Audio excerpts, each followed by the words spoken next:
Embark on an unforgettable journey through Egypt with Hues of Africa and Soul Journey Travel. Discover the wonders of this ancient land with our expertly curated itinerary, from the majestic pyramids of Giza to the tranquil waters of the Nile. Immerse yourself in the rich history and vibrant culture of Egypt. Book now and use discount code VICTOR2024 to save $100 off your trip. Single and dual occupancy options available with flexible payment plans. Visit our website for more details and start your adventure today. Hi, here we go. Fantasy, sports, and politics. Get ready to rumble! You wanna talk smack? You in the right place. So take a step back before I get all up in your remember, because I don't remember. I remember every bit of this. You're the dudes holding on the phone line. Your voice will be heard, sir. Next caller, please. Jerry's gonna get him. Fantasy, sports, and politics. Fantasy, sports, and politics.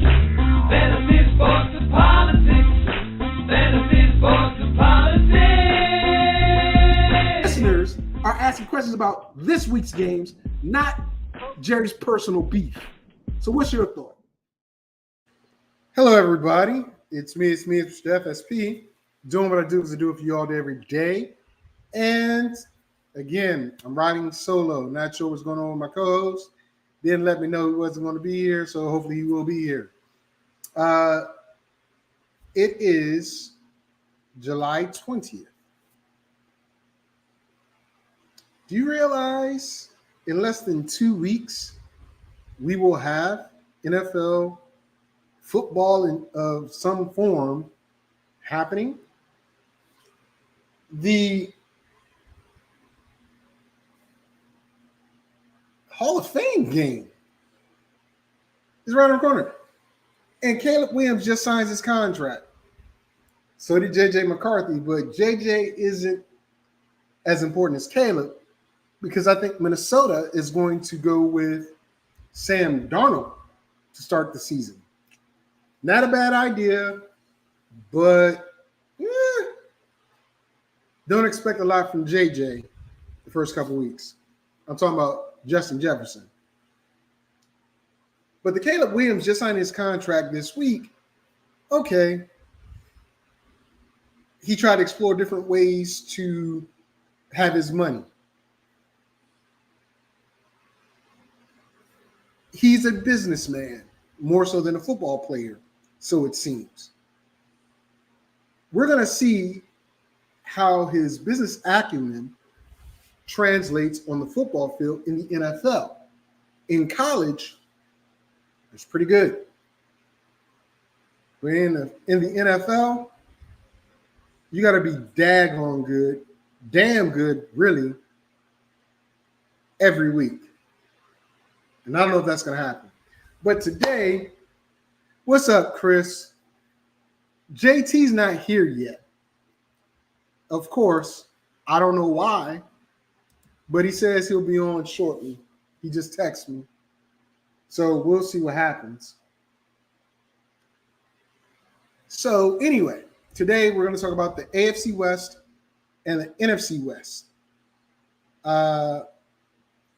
It's going to be the Wild Wild West in one particular division.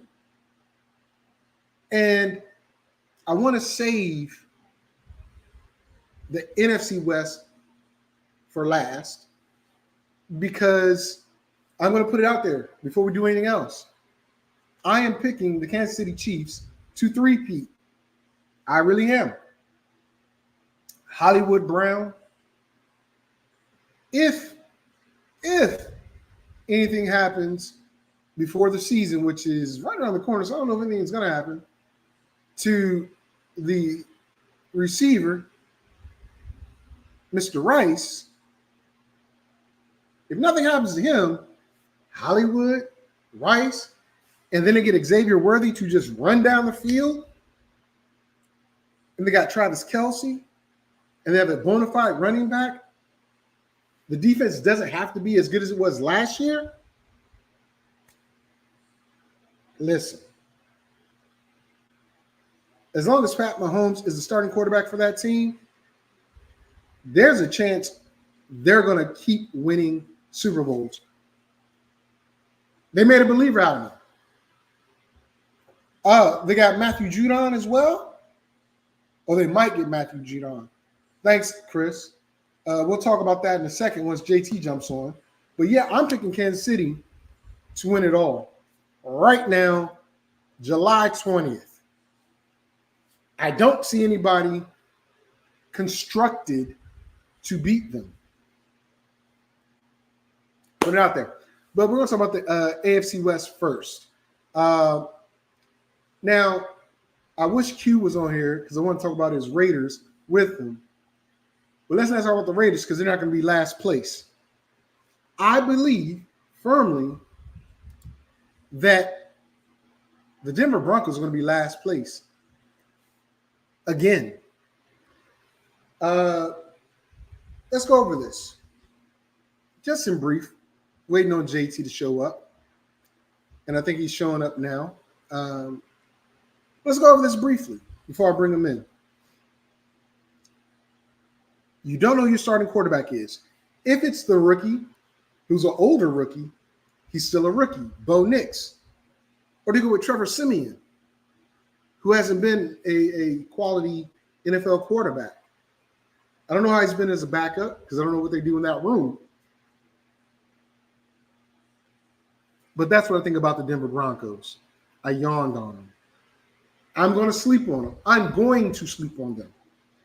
Javonte Williams, somebody JT loved. I don't know how he feels about him now. We'll talk about that when I bring him on. But then Cortland Sutton is the only real wide receiving threat you have. Literally. The defense lost its safety. I don't know why they're not re-signing this guy. Simmons is one hell of a damn safety. Linebacking core isn't that good. Front four isn't that good. Denver does not look to be that good at all. At all. I'm going to bring in my co-host JT, see what he has to say about Denver, because I didn't go over it extensively because I want to get to the records. I want to get JT's thoughts on there. So, JT, thank you for finally joining us. Yes. Your thoughts on the Denver Broncos? Hot garbage. Get to their. I'm gonna make it. I'm gonna short and sweet. Hot garbage. They got a lot of holes and a lot of question marks on the Denver Broncos. Good luck trying to figure them out. You don't know what their new rookie quarterback is going to be. You don't know they got two new wide receivers along with Cortland Sutton. They got rid of Jerry Jeudy. They got Marvin Mims. Some people like him, some people don't. They got a plethora of running backs. Who knows what's going to happen with them? I'm not too high on any of those running backs. So Sean Payton is not a guy, in my opinion, that likes a single running back. He likes running back by committees. He's more committed to the passing game than he is to the run game. So it's up in the air what running back is going to be the so-called lead dog. But we'll see what happens. I'm not too good on the I'm not feeling too much on the Seattle Seahawks.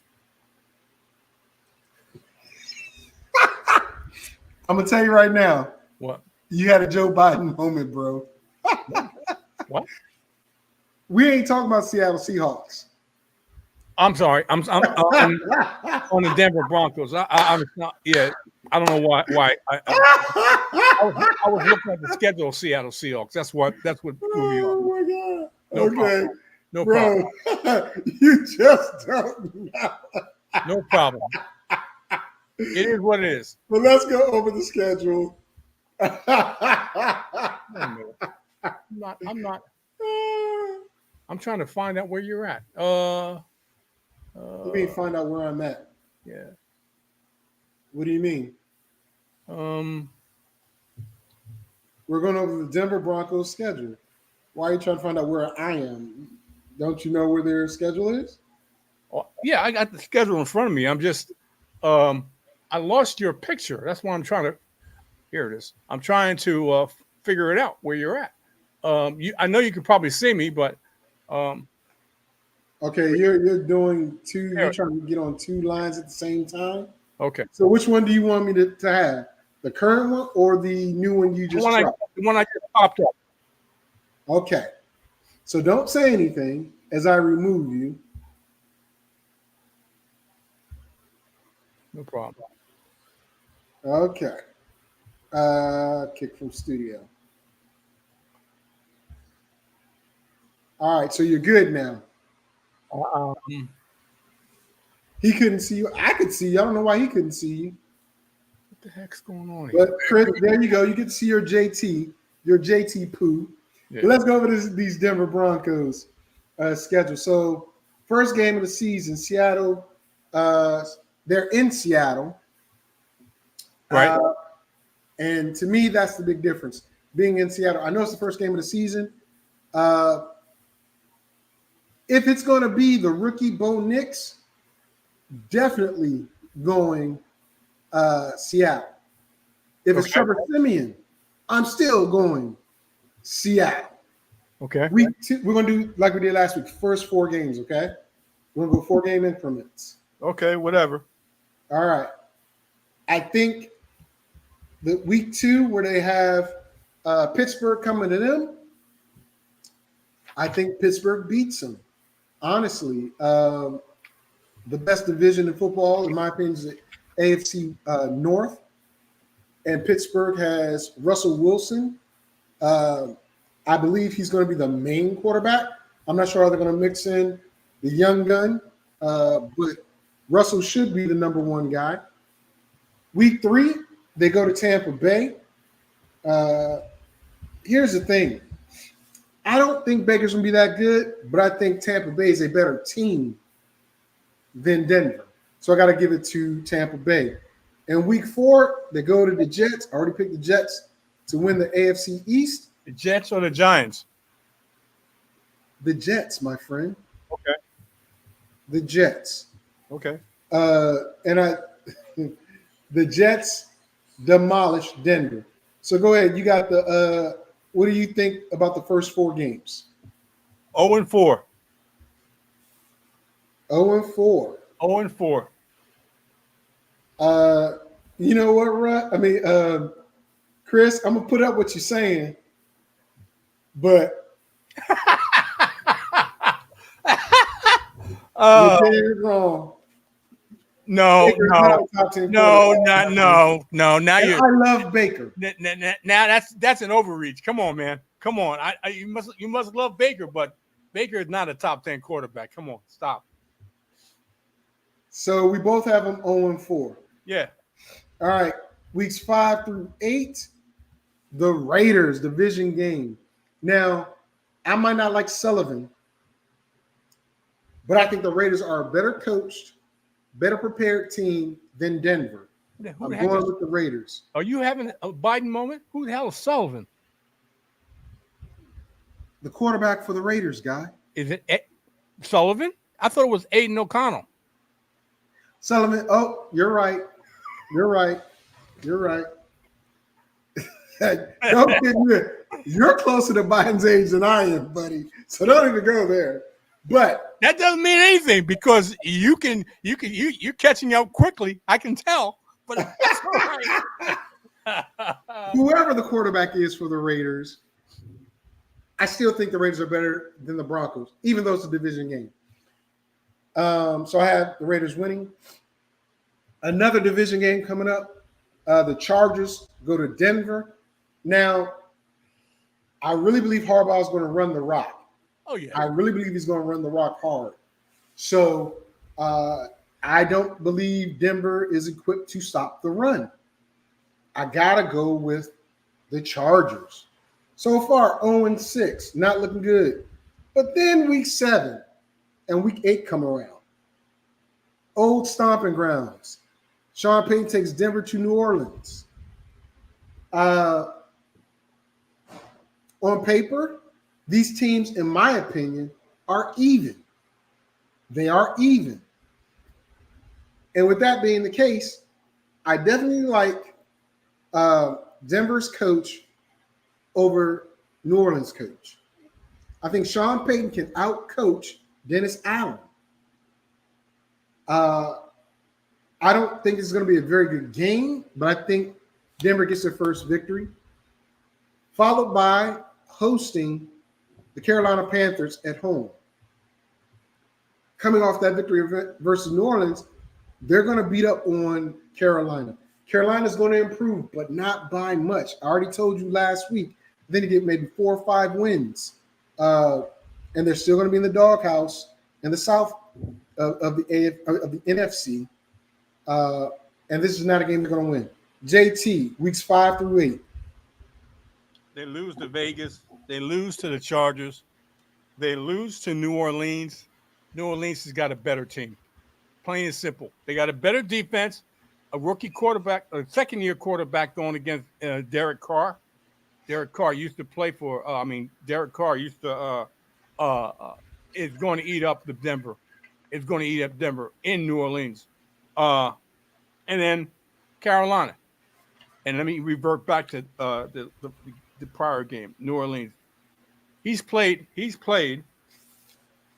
against Denver before. I'm talking about Derek Carr. Yeah. So it's nothing new to him. More experience. More.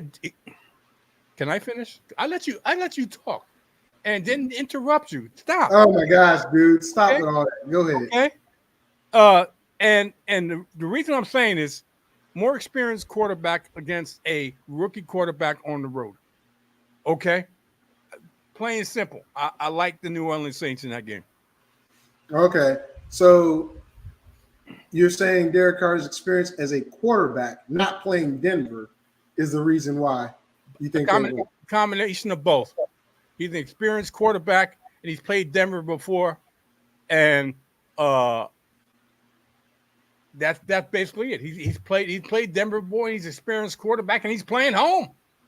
He's playing home. Okay. I would argue that the Denver Broncos that he played of 2 years ago are not the same Denver Broncos that he's going to face this year. Mainly because different coach, different players, different scheme. That's a huge thing.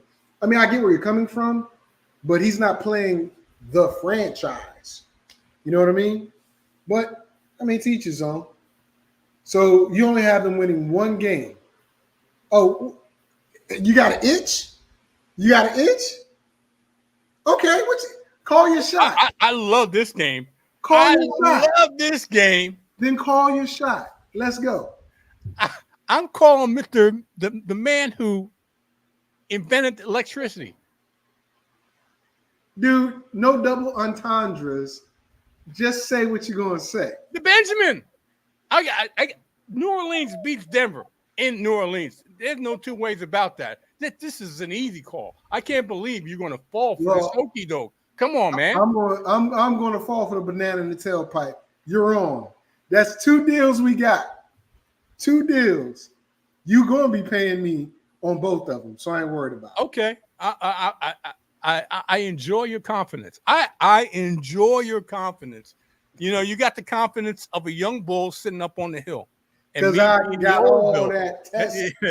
Yeah. I got all that testing. So go ahead and run down there. And I take my time. I'm going to smack the old bull out. Go ahead and run down the hill, and I'll take my time coming down the hill, and I'll cover. Yeah, because you can't walk that fast. And I'll cover more ground than you will because I am saving myself versus burning myself out trying to get down the hill. I ain't running down the hill, but I'm taking a leisurely stroll. Yeah, okay. All right, let's go. Week 9, 10, 11, and 12. It does not get any better. So far, I have it only with 2 wins. I don't think they get any wins anytime soon. At Baltimore, at Kansas City, in November, 2 straight L's. 2 straight L's. The Dirty Birds, week 11, at home, though. That's the difference. Atlanta on the road isn't that good of a team, but that was without a decent quarterback in Kirk Cousins. I think Atlanta is that good, and they're going to beat Denver. Now, the rubber match, or not the rubber match, but the other match versus the Raiders in Vegas. I'm kind of up in the air about this one. A divisional rival is a divisional rival. They're going to play you hard every time. If it's for half, or for 3 quarters, or for 4 quarters, they're going to play you hard. You finally listen to me. But that's Can Denver stop the sweep of the Vegas Raiders? I'm going to say no. I think the Raiders sweep them. All right, you're up. 4 L's. Next 4 L's. Baltimore, Kansas City, Atlanta, and Las Vegas. Better defense, more dynamic offense. All 4 games. So you only have them beating Carolina so far. And good luck with that. Good luck with that. Okay? Because I don't think this Denver offense is going to be that dynamic. I think they're going to be struggle. They're going to struggle with a rookie quarterback. They're going to struggle with a rookie quarterback, and their defense is not the type of defense that can sustain a weak offense. So they're going to be struggling in games to try to score points. I can agree with that, but I at least gave them 2 wins. Week 13. Here comes the homer pick. But week 13, they're home. Big difference. They're home for Cleveland. Week 14 is the bye week. Week 15, they're home for the Colts. Week 16 at the Chargers. It's a Monday night game. I surprised Denver got a Monday night game, but it is what it is. Sean Payton is fighting for his job. 2 years in, because by this point, they realized it was not the quarterback.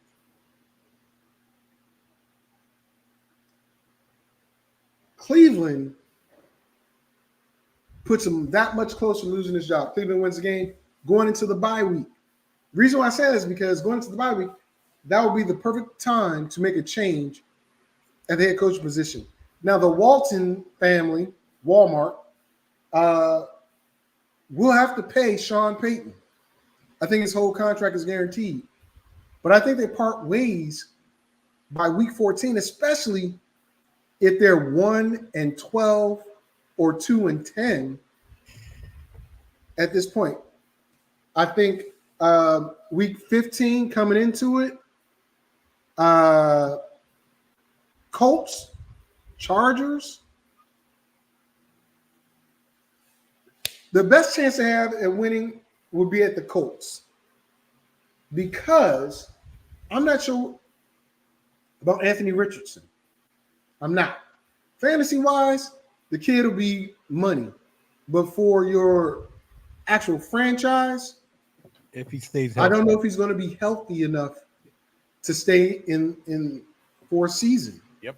Depending on if they run him or not. Yeah. That's the problem that I have. And Joe Flacco on that bench, cool, he'll come off, he'll throw the ball, but he's also interception prone.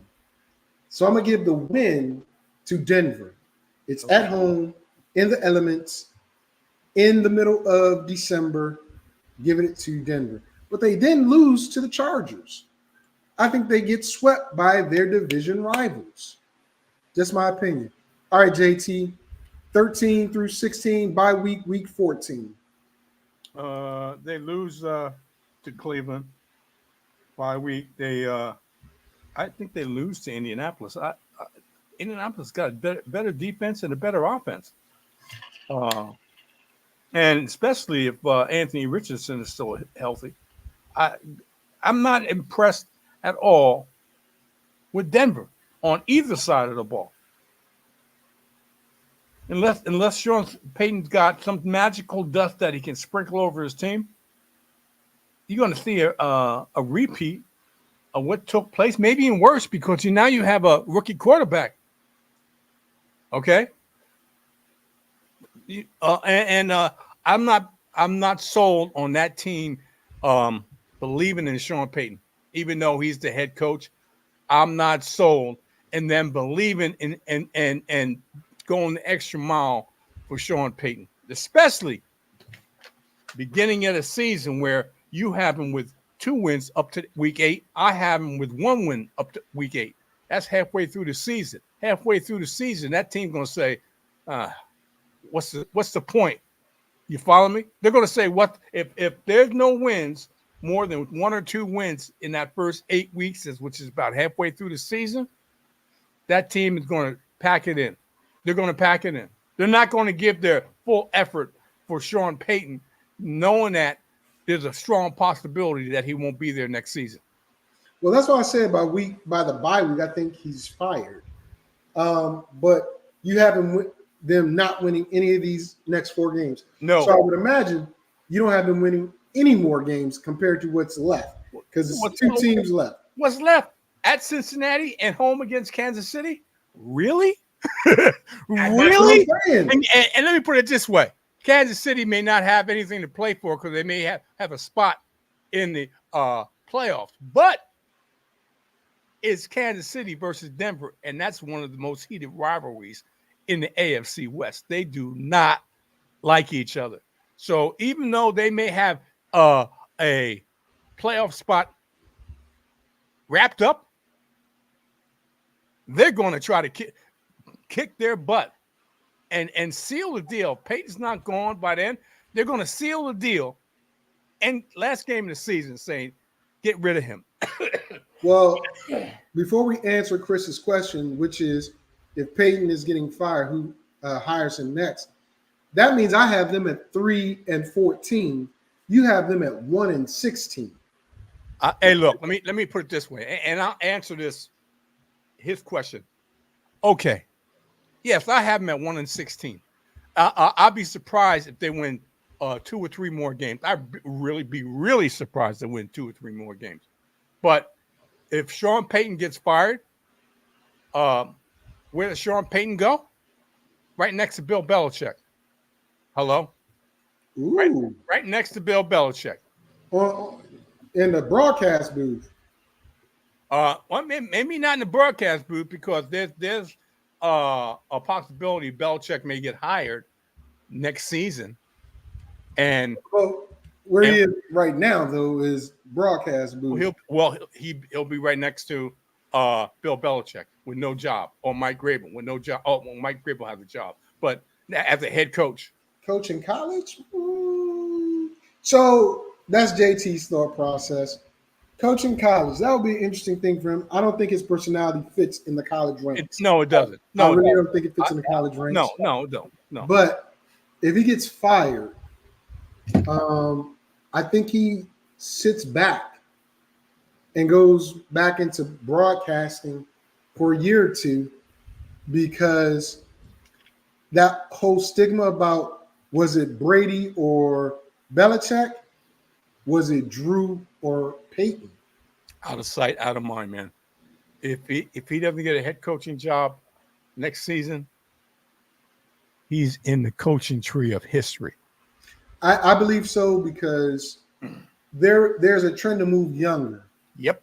And a trend to have coaches that relate to the players. Yeah, different mindset. And I would say Peyton is from the old tree and the old school, that my way or the highway.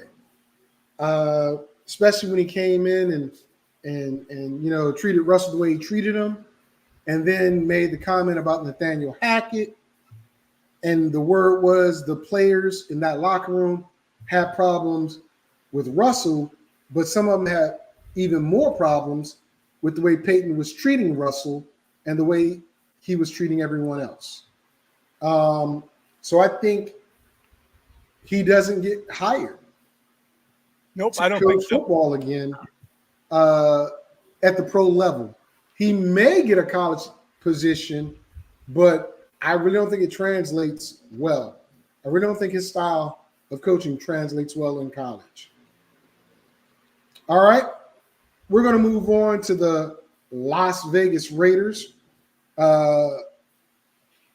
Before we take a break, you know what? Let's take a break so JT can catch up. No, I'm fine. I'm well prepared today.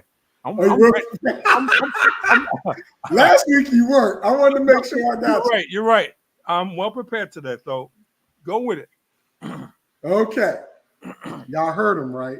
Yep. Y'all heard him. Yep. You heard Okay, him. Las Vegas Raiders. Now look, Las Vegas has not gone without a little turmoil this week. Devontae Adams' representation put out a statement saying that, hey, Devontae has not asked for a trade. Devontae is going to be a part of the Las Vegas Raiders this year. Devontae this, Devontae that, da-da-da-da-da. Stop talking about Devontae. The Raiders didn't get the quarterback they wanted, which was Jaden Daniels. They weren't able to move up in the draft. So instead of getting a different quarterback or reaching for a quarterback, they decided to get a tight end, the best tight end, Brock Bowers. Now they have two stud tight ends. They're going younger at running back. They have two solid wide receivers, and they're going to play defense. That's what Antonio Pierce said. We're going to play defense. That's a good thing because two of the three teams in this division have moved toward smash mouth football. The Chargers and the Raiders. They're going to beat people up. We'll see what happens. Before we get into the schedule, JT, what do you got to say about the Raiders? They're going to have a problem scoring. I'm going to tell you that right now. If you have a defensive-minded coach, okay, defensive-minded coach is going to want to run the football, which eats up the clock, which lessens the amount of dynamic and explosive plays that you have. And you have a second-year quarterback. That tells me that offense is going to be a slow-moving offense, not running a lot of plays, not scoring a lot of points. That's a problem especially with a quarterback that you got questions about, whether it's Garner Minshew or Aiden O'Connell. You got questions about. So if they're the type of team that wants to run the football, try to keep the score close, good luck. Good luck with that. Because when you run up against a team that's got a decent quarterback, in the first game, they got a really decent quarterback playing in his home stadium, home opener, they're going to run into a problem. They may want to run the football, okay, but at some point, you're going to have to put the football in the air because that other quarterback, even though the MO for the head coach is going to be running the football, but that quarterback is going to be able to make plays because he's that dude. Okay? So, good luck. I like LA to win this game. I ain't even start, but okay. I know, but you were going to go into that after I. Well, you know I'm doing four and not just one. So let's get to it since Jay Terry kicked it off. First game is at the Chargers. Now, what JT said was good, but I think the reverse. I think the Raiders are going to maul the Chargers. The reason why I say that is because the Chargers, yes, they got Gus Edwards. Yes, they went and got J.K. Dobbins, who, when healthy, could be a very valuable piece in the run game, but he's had torn this, torn that. We'll see. They completely depleted their wide receiving core. Completely. And their tight ends. So I understand what the Chargers are trying to do. the Raiders have already been doing. So with that, I'm going to give it to the Raiders. The Raiders have already been a mauling team. They did it last year. The philosophy changed first with McDaniel. It wasn't being effective. And then Antonio came in and put his stamp on it. They are a run-first team. Chargers are getting there. We'll see what happens. Week 2, they run into a better team, similar philosophy. I don't see the Raiders stopping Big Boy Henry. I don't see him stopping Lamar. I don't see it. Okay. You get the point. I think they'll get ran. It's going to be a hard smash mouth game. The emphasis that Antonio Pierce has said is they're going to hit the quarterback. Game 1, they're going to knock the crap out of Herbert. He's a statue. He's not mobile. Game 2, a little different type of quarterback you got there. You're going to have to probably come out throwing the ball versus the Ravens, because if you get into that smash mouth versus them, the Ravens are going to win. So I got them losing to the Ravens. Week 3 and 4, Vegas, you get a little reprieve. Week 3, you should beat up on the Panthers. And I wish Q was here. I really wish Q was here so we could sit and talk about his Raiders, but I understand if he's not available. Not going to talk too much about the Panthers. He's going to beat them. Week 4, they got that stuff JT got on, that orange and brown. I don't know how. I think JT hacked my computer somehow and made me like the Browns site. I quickly unfollowed them because I'm like, I'm not a Browns fan. Wait a minute, whoa. But in this game in Vegas, it's going to be a slob knocker. I don't think Nick Chubb's going to be back for this game. Nope. If Nick Chubb was back for this game, I would give this to Cleveland. I like DeForest, Ernest DeForest. Oh. I can't get his name right. Oh my God, Joe. You'll correct it. Oh my God, Joe. But, excuse me, did I interrupt you? Yes, you did. No, I didn't. But I'm going to give it to the Raiders because I think the Raiders have the better skilled position players. I just think they do. Now, it could be a toss-up game if Nick Chubb is back on time for this game. But if he's not, I'm giving it to the Raiders. First 4 games, JT. People.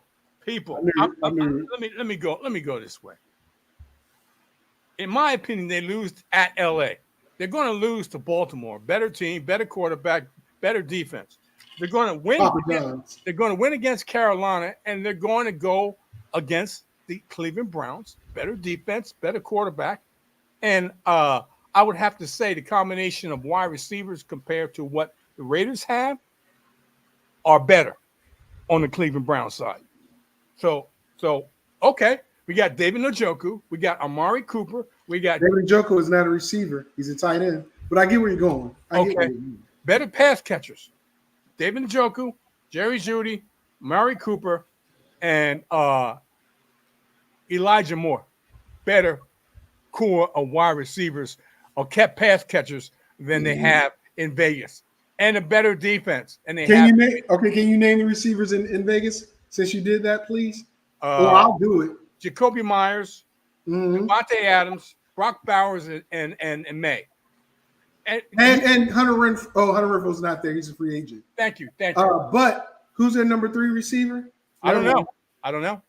Okay, you might want to look that up. I'm not gonna spoil it because you're talking, and I don't want to overshadow your thing. If you're telling me that, you're saying the core.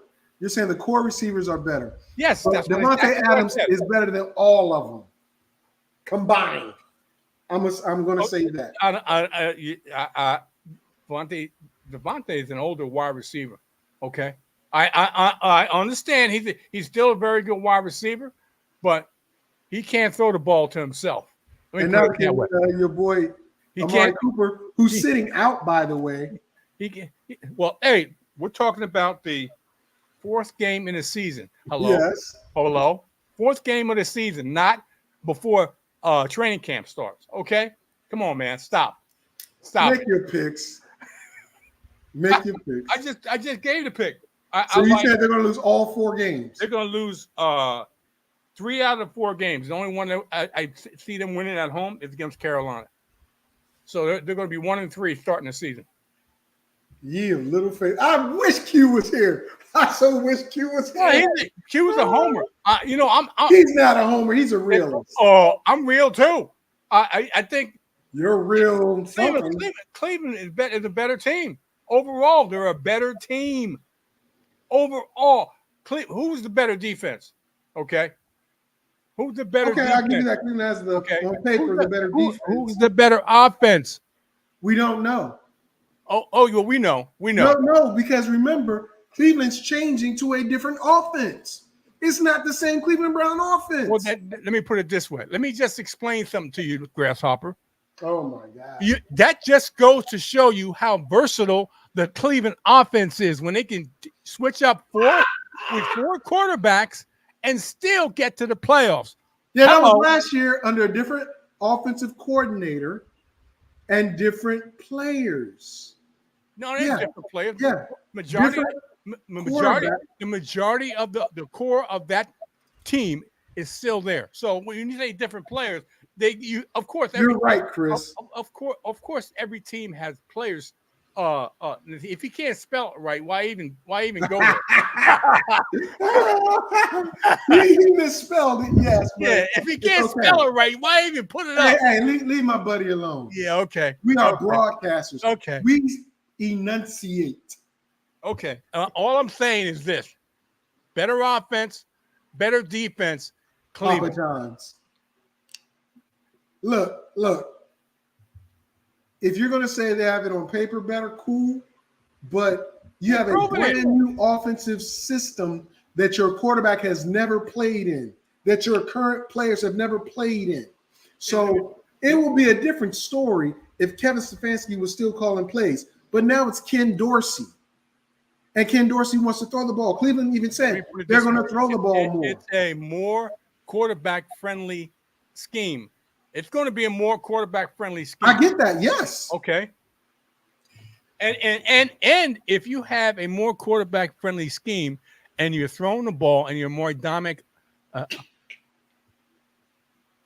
okay, whatever. Like I said, if your quarterback is more of a dynamic player and likes the scheme and it fits the player, it's going to be more dynamic offense. Las Vegas is not going to be a dynamic offense. I'm not worried about that. Okay. You don't worry about that. I'm not worried about that because Las Vegas, they're using the same system. Teams. With the same players. With addition to maybe 1 or 2. Teams that have a slow game pace, score less points, have a higher percentage of not having a winning record or even sniffing the playoffs. Okay, well, that was about Cleveland too, because until this year, Cleveland was a slow-paced team. Thank you. They were super fun because they didn't have Deshaun Watson. Oh yeah, that's in your opinion. Okay, that's in your opinion. All right, yeah, it is, and Chris's opinion's in his opinion too. Okay. You can thank them all you want. All right, let's move on. The Broncos are next on the docket. Already told you, I think Denver gets swept by them. Now, here's a hard game, which is another rubber meets the road type game. Arthur Smith and the Pittsburgh Steelers. You notice I didn't say Mike Tomlin because he's not calling offensive plays. But Arthur Smith is going to run the rock. But that defense of Pittsburgh is going to stay fresh, and it's going to be tough for Vegas. I got to give it to the Steelers on this, only because I love the Steelers defense better. Week 7 at the Rams, Puka Nacua, Cooper Kupp. That's going to be tough on the Raiders secondary. But they're going to hit the hell out of Matthew Stafford. Kerryon Williams and Crum better get the rock a lot, but I got to give it to the Raiders. Week 8, they always play the Chiefs hard. Matter of fact, they just demolished the Chiefs one game last year, and they said they're going to hit Pat Mahomes. They're going to hit him. Stupid to put the bullseye on your chest, especially against the Chiefs, and the face of the NFL right now is Pat Mahomes. But that game in Vegas is a split. So I'm going to give Vegas the win in week 8. JT, weeks 5 through 8. They win one game at Denver. Every other game they lose. Oh, my God. So right now you got Raiders going into week 8, 2-6. You're good at math. I like that. I'm very quick at math. Okay. Because I can see somebody ain't really that good at analyzing these games. Okay, no problem. 2-6. You have your opinion. I True. have. I'm telling you. True. I'm telling you. You're not being realistic. You got high hopes because your BFF is a Raider fan. I understand that. I understand that. I understand. I don't think the Raiders are going to be that good. I really don't think they're going to be that good. They're going to try hard. The defense is going to try to put them in situations. But you got a second-year quarterback. And he wasn't that impressive the first year. I got Franklin, and you got saying they're over 8 games. Okay, whatever. I don't see Franklin in this one. I go against sure things. So if the Raiders happen to win 2 or 3 games leading up to this point, okay. But I don't see. You're not confident. Chris, you are not my best friend. You're one of my very good friends. Shukran. Well, he has more than one BFF, and the BFF I'm talking about is cute. He's not here, and he's going to side on the side of the Raiders whenever possible. Well, that's okay. That's fine, bro. I'm going to be realistic. I don't think the Raiders are going to be that good. Oh, what? Really, Chris? Really? We welcome you to come on the show and add some flavor, but all you talk about is the Patriots and Baker. Now, I wouldn't mind the Baker part. I wouldn't mind that. Hey, I'm being realistic, regardless. All right, so you got him losing all the games. Wow. No, I don't. I haven't won 2 games so far. 2 games, one against Denver and one against Carolina. One on the road and one home. I haven't won 2 games. But that's what I said. Okay. All right. Let's go week 9 through 12. At the Bengals. I don't know what's going on with the Bengals, bro. I think their window has closed. Nah. I'll be honest with you. It's definitely going to be closed after T. Higgins leaves this year. I think it's going to be a very good game, very competitive game. It's November.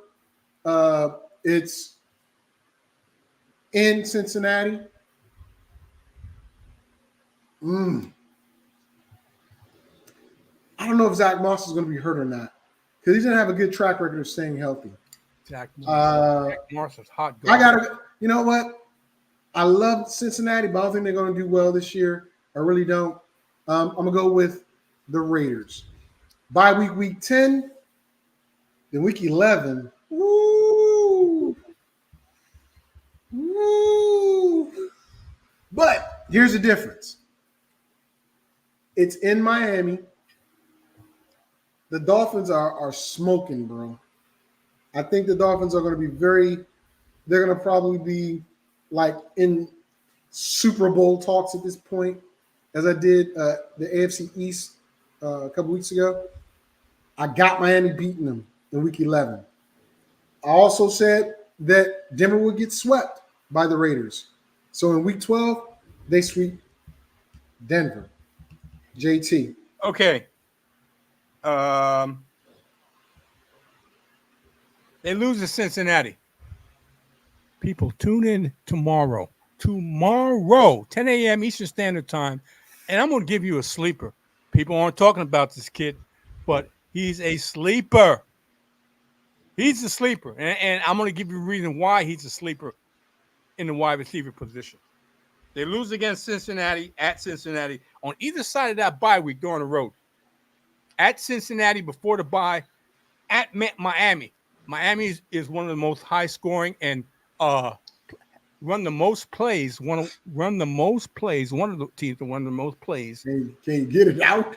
in the NFL. Teams that run a lot of plays, for the most part, score a lot of points, are more dynamic offenses, excuse me, and are hard to keep up with. The Raiders aren't that type of team. I have them losing to Miami, and I have them winning against Denver at home. They lick their wounds because they need to after those two teams. This dude. Week 13, 14, 15, and 16.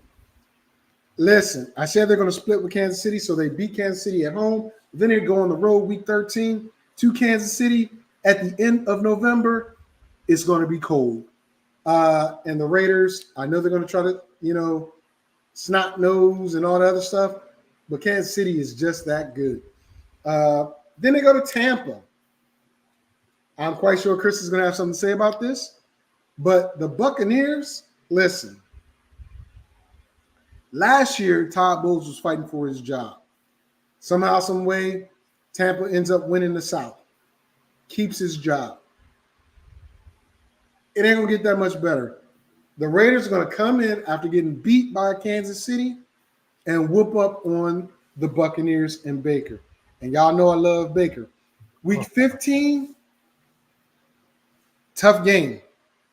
It's at home in a dome, but it's a 5:30 game, which means it's a Monday night game, which means Kirk Cousins might not perform well with Atlanta. I'm going to give it to Atlanta. Nope. Take it back. Nah. Woo.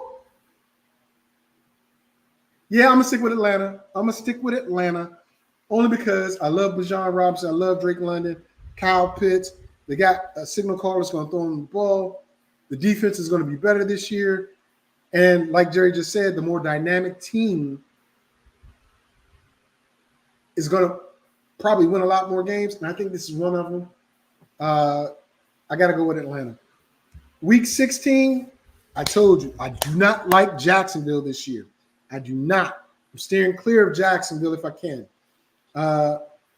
Jacksonville's going to take that L, especially going into Vegas.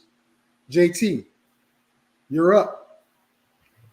All right. I have them losing the next three games against Kansas City, Tampa, and Atlanta. And I haven't beaten the Jaguars. Jaguars never, I shouldn't say never, but hardly ever play on the road a decent game.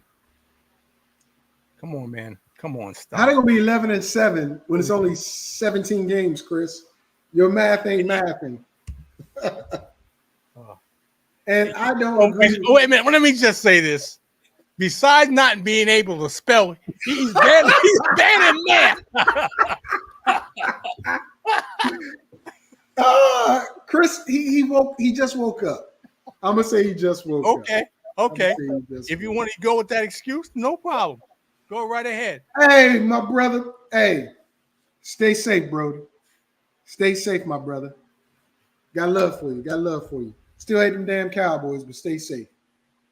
And Chris says, I might have counted a preseason. Yeah. So anyway, you just don't like the Raiders. You don't like. No. I don't think they're going to be. Look. No, I got you. I feel you. I understand. That's why I said it's a defensive. I got a Benjamin to get at least 8 games. It's a defensive-minded coach who says he's going to run the football with a second-year quarterback that didn't show that much in the first year. And so we're going to have a conservative offense and play defense, meaning they're going to run. They're not going to run that many plays. They're not going to be that dynamic. And I mean, because they're because gonna run a lot of plays, because they're Barry. going to run the clock, because they're running the football, and that means low scoring games. That That don't mean means not a lot of plays though. They might be getting first downs. there's going to it's a low scoring when you run the football, and when your team runs the football, you're relying on your defense and you're relying to keep the score down.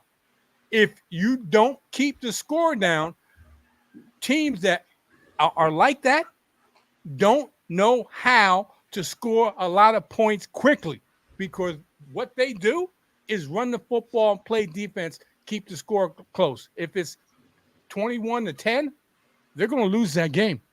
If it's 21-10, they're going to lose that game. Okay, well, the Raiders aren't going to lose that many games, in my opinion. You're going to have my total when we finish these next two games because New Orleans and the Chargers are the last two games. Now, they're at New Orleans, and Dennis Allen, your boy Derek, first time he's going to see the Raiders since moving over to New Orleans. There's going to be a little animosity. But I'm going to tell you right now, Raiders going to whoop that butt. Raiders going to whoop that New Orleans Saints butt. Now, I do think they're going to split with the Chargers. They're going to split with KC and they're split with the Chargers. So the last game of the season is at home, but I think the Chargers get that W because the Raiders, if you go by what my record is, and JT's going to give you that in a second, I think the Raiders are going to secure a playoff spot. Oh, hell no. Oh, my God, this guy. Go ahead, Jerry. What is the record? What do you have them with Cincinnati? I'm sorry. What do you have them with Cincinnati and Miami? I have them losing to Miami. I have them beating Cincinnati. Okay. I'm going to tell you, you think they're going to make the playoffs? 1, 2, 3, 4, 5. 6. 6 and 11. You have them. I have them 4 and 13. I should have them more than 6 and 11. Nope.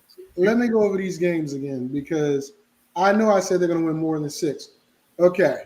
1 versus New Orleans, 2 versus Jacksonville, 3 versus Tampa Bay, 4 versus Denver, Or you have them winning 5 versus Cincinnati, You have them winning against Tampa Bay? 6 versus the Rams, 7 versus Denver, 6. 8 versus Cleveland, 9 versus Carolina, and 10 versus the Chargers. I got them 10 and 7. 10 and 7. Okay, let me ask you this.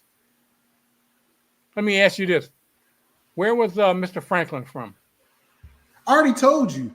He was from Philadelphia, right? Yeah. Okay. I'm not going to go to Philadelphia to make this. I'm going to go right from here in Jersey. The Chargers, the Las Vegas Raiders will not win 10 games. Okay, but the bet I have for you is 8 or better. Like I said, you said 10. That's what Yes, but I'm going to go with 8 for a bet. No. Okay, well then don't talk no more. We're moving on. We're going to take a quick break, ladies and gentlemen. You're so full. When we come back, we're going to finish up. That was a nice head. AFC West. Embark on an unforgettable journey through Egypt with Hues of Africa and Soul Journey Travel. Discover the wonders of this ancient land with our expertly curated itinerary, from the majestic pyramids of Giza to the tranquil waters of the Nile. Immerse yourself in the rich history and vibrant culture of Egypt. Book now and use discount code VICTOR2024 to save $100 off your trip. Single and dual occupancy options available with flexible payment plans. Visit our website for more details and start your adventure today. Welcome back, ladies and gentlemen. We are still live and direct talking about the AFC West. And Brody has a question. Who's the Vegas quarterback? It is Mr. O'Connell, Aiden O'Connell, last year's quarterback. Thank you, Chris. If you want to go with me to Egypt, holla at your boy. So No, it's not Tony Romo. No, it's not Tony Romo. You might as well Leave. be. Huh? You might as well be. Oh, God. I got a new nickname for you. I got a new nickname for you. First of all, who says I need a nickname? Second of all, Oh why would I want well, one? because you just created a nickname for yourself, Mr. Hedge. Mr. Hedge. Mr. Hedge. That's Mr. right. Hedge. You like to hedge your bets. That's okay. Yes, That's okay. of Yeah. course. I'm gonna call you Mr. Hedge. No, but you so confident. You are so Brother, I'm gonna brother. play this. I'm gonna play this just like you play me. You're so confident that the Raiders are going to go into the playoffs. They ain't getting there 8-9. They ain't getting there 9-8. So you're saying they're going to win 10 games? That's what you said here. Yeah, that's what I said there. Well, put your money where your mouth is, Mr. Hedge. My money says they're definitely going to win 8. No, you just said they were going to win 10. But you didn't hear me. I said my money says they're definitely winning 8. You said that there is a percentage that they may not win. You stated that they're going to win 10 games. Yeah. Okay. Again, Mr. 8 Hedge. games is where I'm putting the money. All right, let's move on. No, this is my show. Let's move on. I mean, If you have anything to say, let's do it on the Raiders versus your beloved New Orleans Saints. Since you think they're so good. Oh, let me put it this way. You didn't see what I was saying this. You didn't see what I was doing that. Stabbing them. Derek Carr can't wait to play the Raiders. So Derek Carr can't wait to play the that's Raiders fine. in New Orleans. Can't wait to play the Raiders. So put 10. Just go ahead and put a Benjamin on that. You want to do that? Since you say he can't wait, I know it. I got a Benjamin. I can't read that is because it's blacked out. It's a yes or no, JT. Yes or no. No need to write signs. Are you going to take me up on the one game? And I'm going to clean up this year. I can't wait. Is it a yes wait. or no? Can't wait. Can't wait. The Raiders versus New Orleans on? Are we doing our regular bet on that? We'll see. No, Mister. He's gonna do it. We'll see. Ladies and gentlemen, We'll see. y'all see how Jerry is. We'll see. Y'all see how We'll he see. is, right? We'll see. All right, let's move on. Game hasn't been played yet. Huh? Game hasn't been played yet. It's a long season. We'll see. Yeah, exactly. It's a long So season. either 8-8 or the New Orleans versus Raiders game. You pick which one you want, Doesn't make a or difference. both. I'm down with both. All right, let's go with these Chargers. Listen.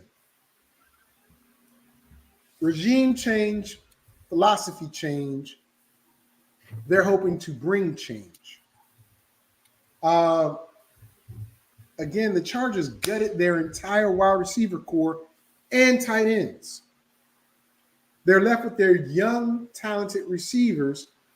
Like JT likes to say about their receivers, they have no separation and can't catch.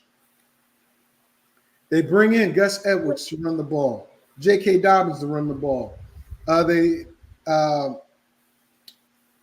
move to a power-style offense with a non-mobile quarterback, but a quarterback they paid a lot of money to with a big arm. But who's Ladd McConkey is going to be the leading receiver, a rookie. Let's just keep it real. Ladd McConkey has sure hands, and the least amount of I would be surprised. I'm being honest here. I would be surprised if Herbert gets to throw more than 30 times in a regular game. In a regular game, not a game where he has to come back or something like that.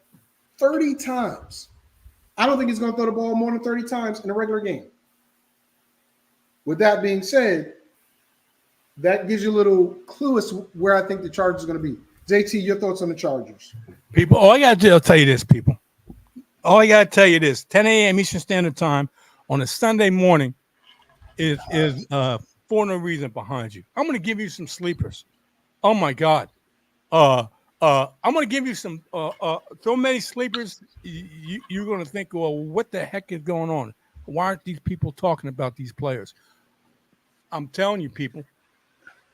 10 a.m. Eastern Standard Time on Sunday morning. Tomorrow, I'm going to be giving you some damn good sleepers.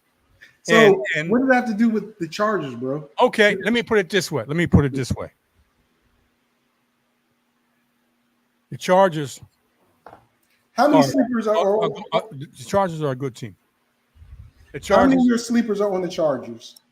at least two, if not more, at least two. Lad McConkey can't be one of them because he's not a sleeper.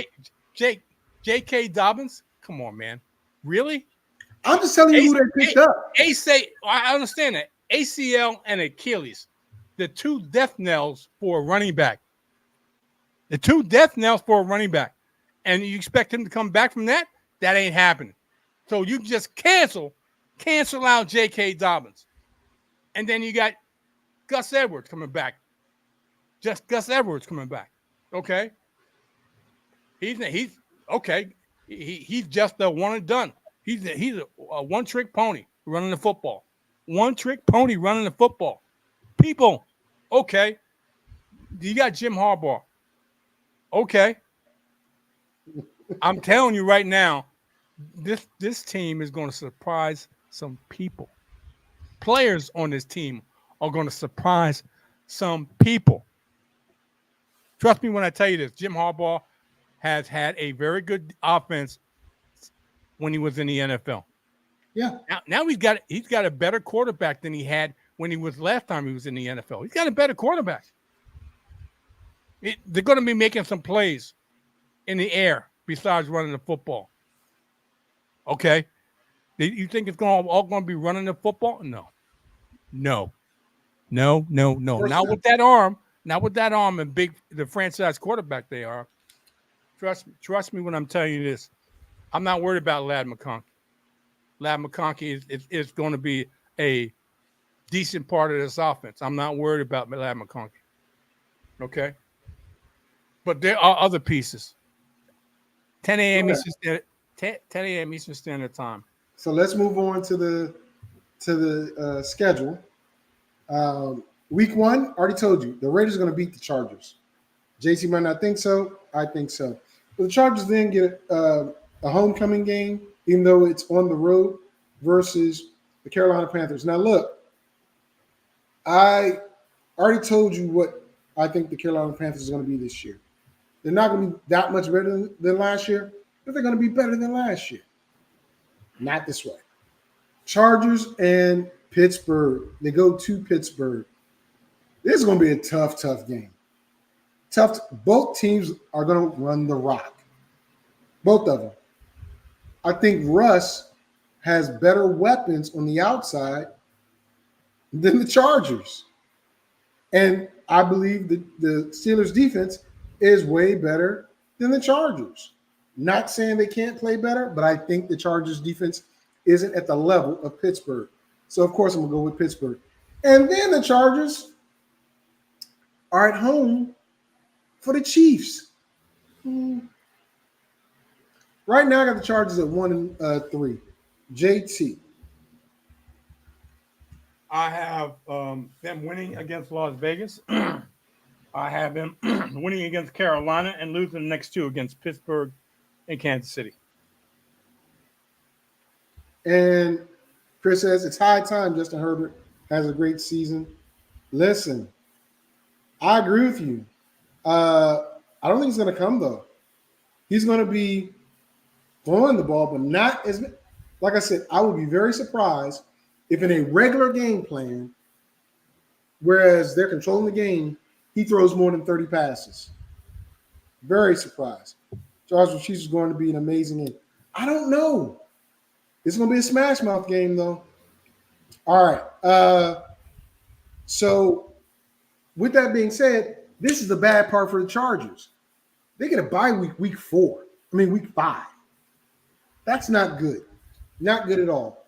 But after the bye week, they come back. They face Denver. in week 6, which I believe they win. Week 7, they're going to be at the Cardinals. I'm going to be at that game. So I might come live and direct from the master plan while I'm at that game. What's the master plan? I mean, the show that was good. For no reason. Okay, I'm sorry, I forgot. I might come live and direct for no reason from that game. Oh, that's a 6 p.m. game. That's a Monday night game. So that wouldn't be on for no reason. My bad. Hello, Joe. Night. Hello, Joe. Man, you are. Yeah, and you talk about me, Hey, and look, you talk about me. I don't be Joe because you're definitely orange. And you talk about me. Okay. I'm just Here's saying. the thing. Here's the thing about week 7. Here's the thing about week 7. I love Marvin Harrison Jr. You already know I love Kyler. I don't know about that defense, though. I'm worried about that defense. I think this has potential to be a very good game, but a Monday night game, no. I don't think it's a good Monday night game. I really don't. But I'm going to give it to the Chargers. Only because I'm not sure about that Cardinals defense. When I'm in Arizona, I'm going to see a couple of their preseason games and scout their defense. And I might come back and change my thought process on Arizona and this game. But for now, I'll give it to the Chargers. Chargers go to New Orleans. New Orleans come to the Chargers. That's what I think of the game. I already told you, I do not like the Saints this year. I do not like the Saints this year. I think the Chargers beat them. That's week 5 through 8, JT. Bye week, Denver, they win. Arizona, they lose. That's the second road game. I think they lose after playing a division rival. And they win against New Orleans playing home. All right. We're going to move on. Week 9. Listen, this is going to be that game where either they're going to run the rock or they're going to throw it a lot. If they throw it a lot, Cleveland is going to demolish Herbert. I don't see any hands out there or talent out there that's ready to step up to the big time. Denzel Washington. Oh my God. You know who I'm talking about. Your daggone cornerback. Deshaun Watson, man. No. Hello, Watson. I said the corner. Oh. Yeah. Denzel Gibson? Ward. Denzel Ward. Yeah. Is going to lock down whoever they got. And Miles is going to – he's going to hit Herbert a lot. I got to go with Cleveland. Then you get the wild card game, in my opinion, versus Tennessee. It's at home. You just don't know what Tennessee's going to be. That's the problem. I think Tennessee's so much of a wild card, I'm going to give Tennessee the win in this game because I think they're going to be a much more improved team and the surprise team this year. Cincinnati is coming into town week 11. Tough game, but I think they have enough to beat the Chargers, so I'm giving to Cincinnati. Week 12, it don't get no better. Don't get no better. It's going to be some growing pains with that running back committee and lackluster receiving core, in my opinion, as the Ravens Monday night destroy the Chargers. JT, you're up. I have them going 1-3 in the next 4 games. Lose to Cleveland, win against Tennessee, and lose against Cincinnati and Baltimore. Okay. Hey, Chris, we can talk about Dak in between the two divisions. So once we finish Kansas City, we'll talk about Dak, and then we'll take a break and go to the NFC. But, yeah, we can talk about that slightly. Not too much, but we'll talk about him. All right, weeks 13 through it don't get no better. 13 through 16, they're losing the first two games, Atlanta, and they're losing against the Chiefs. But they come back week 15 and week 16 and beat Tampa Bay, and they beat Denver. JT. Let's move on because I had the same thing. Week 17 and 18. It gets a little brighter. They finish the season on a winning note by beating up New England in New England. I know Chris not happy about that. And like I said, they're going to split with the Raiders. So they lose to the Raiders. They beat the Raiders in Vegas. What record did I give them, JT? It's not that good. I know that. Oh, for you, 1, 2, 3, 4, 5, 6, 7. 7 and 11. 7 and 11? Yeah. How can I give them 7 and 11? Now you can't count. It's got to be 7 and 10 or 6, 7.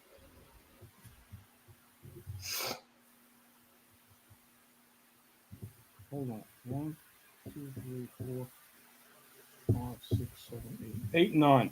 Sorry about that. 8, 9. And Chris has something to say to you, by the way. Chris says this to you. You don't even want to look up at it. What is your record for them? 8 and 9. Same thing. Same thing? Okay. But I'm the one that's not really in tune, like you said. But I think 8 and 9 is a decent record for them with a new head coach, new system, and lack of weapons. So it's a good foundation to build upon. Let's go to a place that JT loves. And like I said, coming on the show, I'm picking Kansas City to three-peat this year. I really am. I don't think they'll be the number 1 seed, though. I don't. They weren't last year, and they won't be this year. Right out the gate, I'm going to tell you, I love Hollywood Brown, Rashee Rice. They're not going to suspend him or nothing. You never know, but don't look like it. Xavier Worthy, Travis Kelce, Isaiah Pacheco, and that defense isn't as bad. They're going to miss their shutdown corner. They're going to miss him. But I think that defense is good enough. I don't like Harrison Buckner, not because he can't kick. I just don't like Harrison Buckner. But Kansas City is a very, very good team.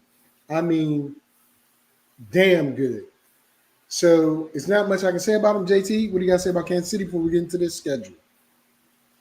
X marks the spot. Okay, you done? X marked the spot. Enough said. All right. They open up Thursday night versus the Ravens. Last time they opened up the season, they lost to the Lions. Lions, Tigers, Bears, oh my. Let's throw the Ravens in there too. I think they opened up the season with a loss versus the Ravens because I think they're not that fast starters. But that was without the type of receivers they had before. Ooh, I got to rethink this now. Nah, I'm going to go with the Ravens. I'm going to go with the Ravens. Week 2, I believe they beat up on Cincinnati. I just think Cincinnati's window has closed. The Falcons is a very good game. It's a primetime game, and we know how Kirk does. I'm going to give it to Kansas City. Week 4, okay, at the Chargers, I already told you, they're going to beat the Chargers. JT, first 4 games. 4-0. 4-0. Okay. Let me put it this way. I'm not in big games. Let me put it this way. I got 2 hands here. One's Lamar Jackson. The other is Pat Mahomes. Here we go. Okay. Here we go. In big games, Pat Mahomes. I hate to say it. Big games, I do not like Lamar Jackson. He seems to have a collar. I'm just saying. I got you. I don't think Kansas City will be able to stop Derrick Henry, but it is what it is. And Chris, I saw what you put, and I put it up there for your Patriots. Unfortunately, Chris, you missed the first game where I had, the first thing, because Jerry wasn't here either. I had the Patriots with the worst record in the NFL getting the first overall pick. Yep. I had them winning, I believe, maybe 3 games. Literally. That's what I had them. So you be mad at me now. It's okay. Brothers fight. All right. Week 5, another primetime game against a team that Jerry likes for whatever reason, New Orleans Saints. That's a W for the Chiefs. And here's the problem that I don't like about the Chiefs' schedule. Early bye. Week 6, I hope everybody stays healthy. Oh, excuse me, because it does not get any easier after the bye. They come back, and JT's probably going to tell you, Andy Reid has one hell of a record after the bye week. Yep. And they're traveling to San Francisco. Here's where I think they get a little revenge. San Francisco does. I think they win this game only because I think there's more to it for them than it is Kansas City. It's at home. It's at home. It's Super Bowl rematch. I think San Fran has more invested than Kansas City. It's only week 7, but that's how it's going to be built. Week 8 at the Raiders, like I said, they're going to split with the Raiders. So the Raiders win that game. JT, 5 through 8. They win against New Orleans. Bye week. They win against San Francisco. But because they play San Francisco right after the bye week, and it's a big game, they lose against the Las Vegas Raiders. So Okay. Pretty much halfway through the season, Tampa Bay comes to Kansas City in November. Check that off again. Denver, check them off. Even though they normally play tough. Buffalo, week 11. Now, the talk of Brandon Ayuk wanting to be traded, Buffalo has come up. I don't like Buffalo's wide receiving core to push them through that far. If they get Brandon Ayuk in Buffalo in the middle of November, I can see possibly Kansas City losing this game. But as it stands, as of today, July 20th, I'm going with Kansas City to beat Buffalo. Week 12, another check mark, Carolina. Go ahead, JT. So you have them winning every game in the next 4 weeks. Next 4 weeks, yes. Same here. Okay. Again, they had that early bye week, which is going to hurt them. Coming up versus teams is going to pound the rock on them, right? Week 13 and 14, they're going to see the Raiders and the Chiefs. And the Chargers. I already told you they're going to split with the Raiders. So this one they win. They also beat the Chargers. I think the Chargers are more dynamic, but not, they're going to have a more dynamic run game, but they're not able to throw the ball around like Kansas City. Kansas City's going to throw that ball around a lot. And this is probably going to be one of the games that the game plan for Herbert is to throw the ball more than 30 times. To who? I don't know. He's going to have to. Yeah, he's going to have to, but I don't know them targets. But Kansas City wins that game. Week 15 and 16. They're going to beat Cleveland. At Cleveland. Dog pound be damned. They're going to beat Cleveland. Week 16. Listen. I know Houston was the darlings last year, and I have them winning the South this year. They're going to carry a little momentum because it's week 16, and they want to win that division. And by my count, the Chiefs already won their division. They're just fighting for the first overall seed. I don't think they're going to get it. Kansas City loses to Houston. JT. Oh, hell no. Really? Houston's coming to Kansas City? That ain't happening. Got to win. I like Las Vegas to win, the Chargers to win. I mean, lose, and Cleveland to lose, and Houston to lose. So that's how I have it. All right. Rice might play, man. They might wait to the last minute to suspend him, but so far he has not been suspended. I mean, I don't know what's going on with that. Well, even if he doesn't play, Hollywood Brown, Xavier Worthy, Christian, Skyler, I should say, Sky Moore, and Travis Kelce, still dangerous, bro. Still dangerous. What else is he saying? If Rice play him, Brown, and the Worthy and Kelce going to be nasty. That's what I'm saying. Exactly what I'm saying. It's going to be tough to beat them cats. Week 17 and 18 to close out the season. Pittsburgh at Denver.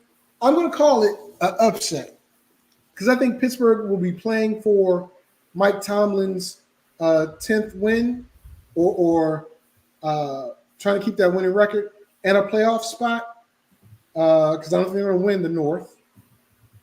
So I think Pittsburgh wins this game.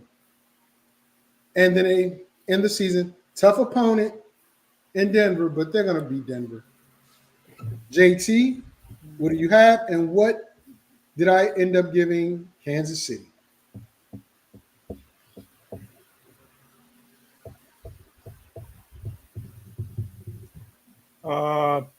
I have Pittsburgh and Denver both losing those games. And I gave Kansas City 1, 2.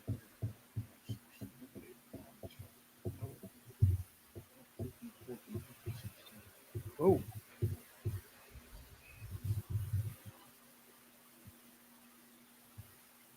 Any day now. I have Kansas City, and I know this is unrealistic. 16-1, and I have you have them 12-5. 12-5, which I think is more real. Which I think is more realistic. Yeah. Okay. Yeah. 16-1. Yeah. I think they lose. Nah, you only got them losing one game, bro. They lose to Las Vegas in Las Vegas.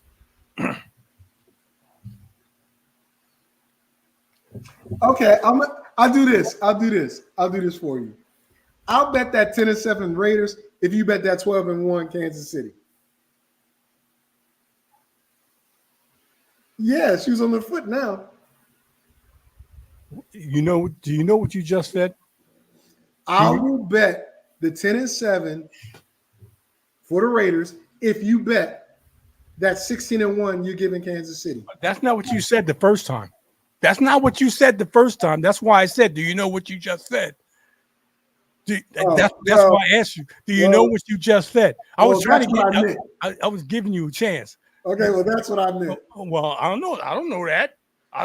Okay, well, I'm telling you now, that's what I meant. Okay. No. So since you're saying 16-1, put it on there. That's not happening. Exactly. That's my point, ladies and gentlemen. All right. Chris kind of agrees with you a little bit, though. He's on that ooh-wee stuff. He traveled to Maine and had lobster and all these different types of spritzer beers and all that. He almost stayed in Maine. It's not who you play, it's when you play them. True. That's true. And that's why I'm saying you do your 16-1, I do my 10-7, and they both are $100. But you ain't ready for that. So we'll see who's more confident. That's Mr. Hedge talking, people. That's Mr. Hedge talking. No. That's Mr. Hedge talking. That's Mr. Hedge talking. Actually, that's a good. That was good, guy. That was good. Here we go. To my new second team, the Arizona Cardinals. But first, we promised Chris.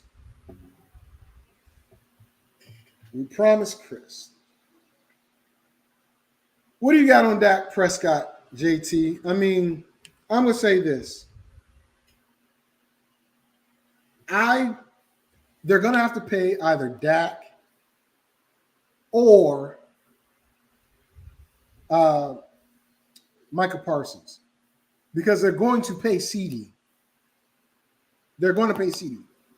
Dak's already getting $60 million. He wants to get an extension. But do you give him extension at the cost of losing Zach Martin, the offensive lineman, or other offensive linemen? You're putting a $60 million quarterback, $70 million quarterback behind a $10 million line combined. I don't know if you do that. I think because it's dead money next year. You're paying him $60 million this year. You're going to be hurt by the salary cap either way. Do you keep Parsons and CeeDee Lamb, your young nucleus, or do you pay Dak now, risk losing Micah and CD, because I think CD's getting paid regardless. I'm just saying, and I agree with you, Chris. Let me ask you. That is not worth $60 million, but that's how much he's going to get paid. Well, let me ask this you year alone. Let me ask you this question, and this is good. Should be a no-brainer to me. We just had the 2024 NFL draft. Mm-hmm. Okay.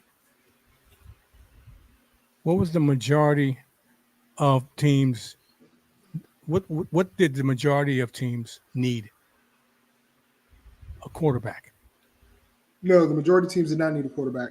They needed a quarterback. The majority of the top majority 10, teams did not. let me change this. Okay. Okay. What did the majority of the top 10 teams that were drafting in the draft need?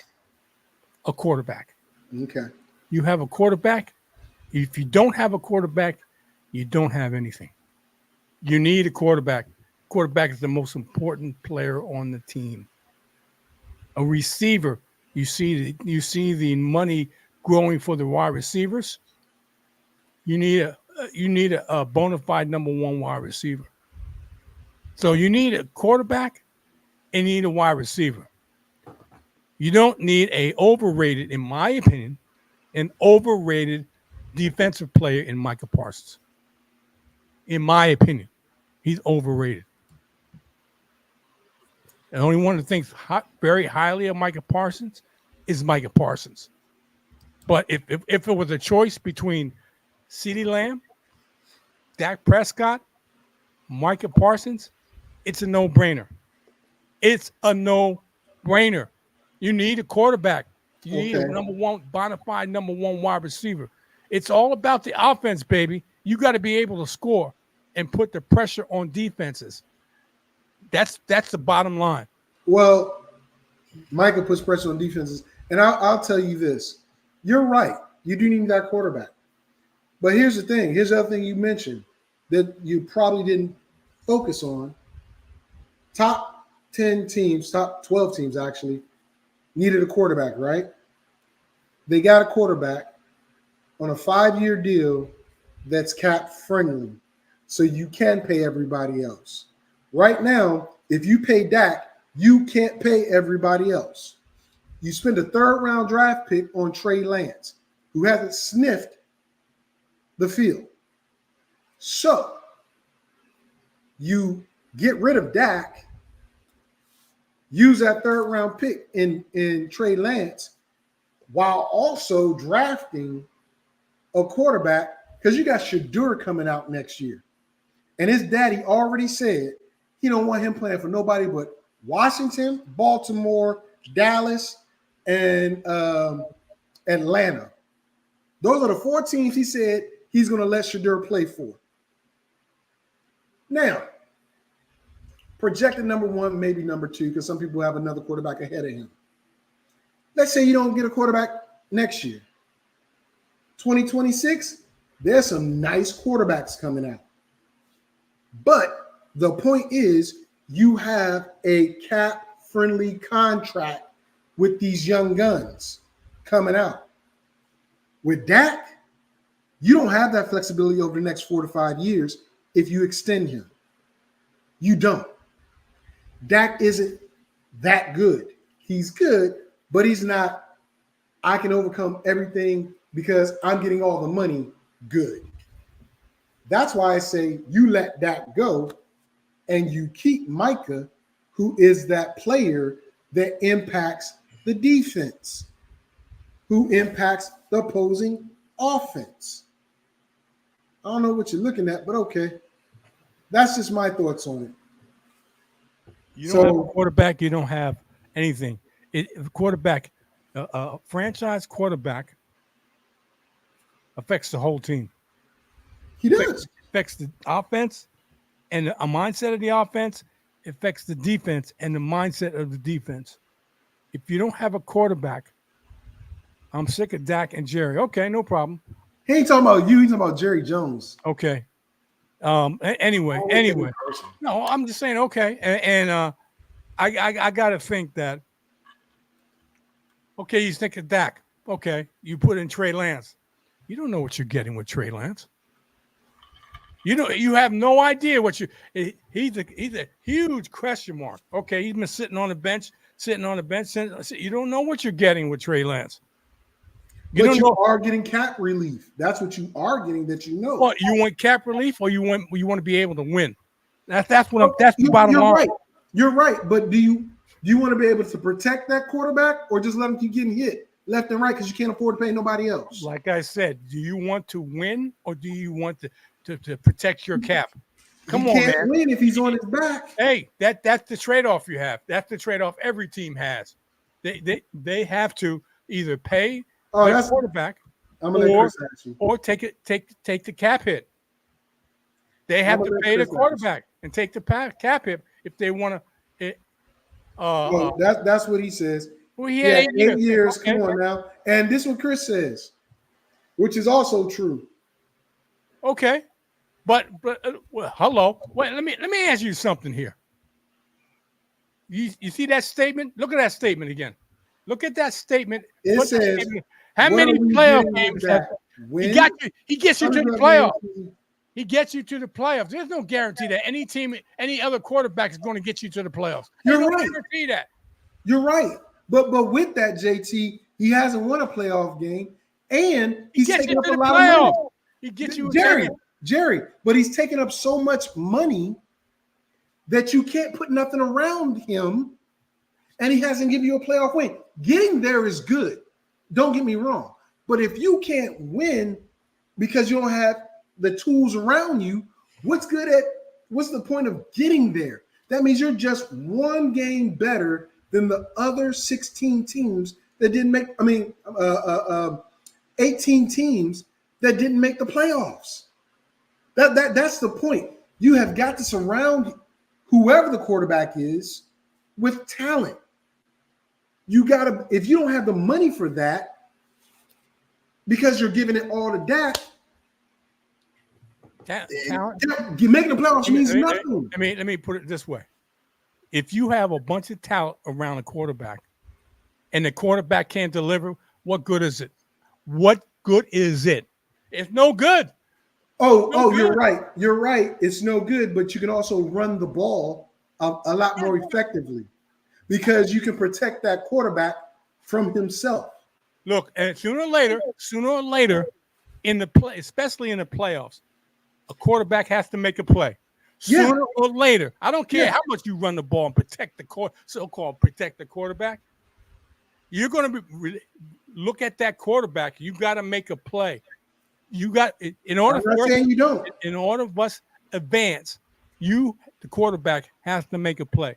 If you've been protecting the quarterback all along just to get into the playoffs and that quarterback can't deliver because he's been protected for so long, what good is it? I'll put it this way. In the same position. Let's look at Jordan Love. I thought Jordan Love was a piece of crap, right? I told you he wasn't. Only last year. I told Only you last year. Don't even last year is the first time play like you came out saying Jordan Love is not a. Don't even do that. But no, I said Jordan Love. I said Jordan Love. Last year you did. Yeah, last year you did. But not when he got drafted. He finally got a chance to start. Okay. Point being is this. I thought that he was some crap. They put a line in front of him. They ran the ball, which allowed him to throw the ball in better spaces because Aaron Jones beat the Cowboys. Let's be honest. Aaron Jones, not Jordan Love, but Jordan Love gave them a great opportunity and had them beating San Francisco. So that was good on him. But Aaron Jones was the one that beat the Cowboys. Like I said, right? So what I'm saying about it is this, because we got to move on to the Western Conference, NFC Conference. Jordan Love spent 4 years on the bench. Cap-friendly contract extension he got. Now they have to pay him. After this year, they have to pay him if they want to keep him. But what they did was they went out and got players last year to put around him, and they played really well. This year, they take the next step. But those new players are under rookie and very low contracts. Now they can pay Jordan Love if he performs well this year because those other pieces are already locked in around him. That's my point. But my point is this. The players play, and the front office makes adjustments in order to get the players that they need. If they got the money. If they got the money. Can I finish? Go ahead. And whatever price they need to pay to get those players. So you're saying that what good is Dak? Dak is not the GM. Dak doesn't pay whatever player what needs to be played. Dak is a quarterback. He just plays the position. It's up to Jerry Jones and his organization to make the right moves, to pay the right people, to put them in place so they can be successful as a team. So you can't blame Dak. No one's blaming Dak, Jerry. No one's blaming Dak. All we're saying is blaming Dak because Dak hasn't won.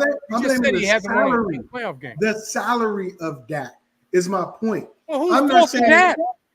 That's the market. Again, yes. And the way they correct that is to not pay him and get a quarterback that they can hold for 5 years. That's the point. Yeah, and the point is, well, get rid of him and don't give him $60 million again. You get rid of him, and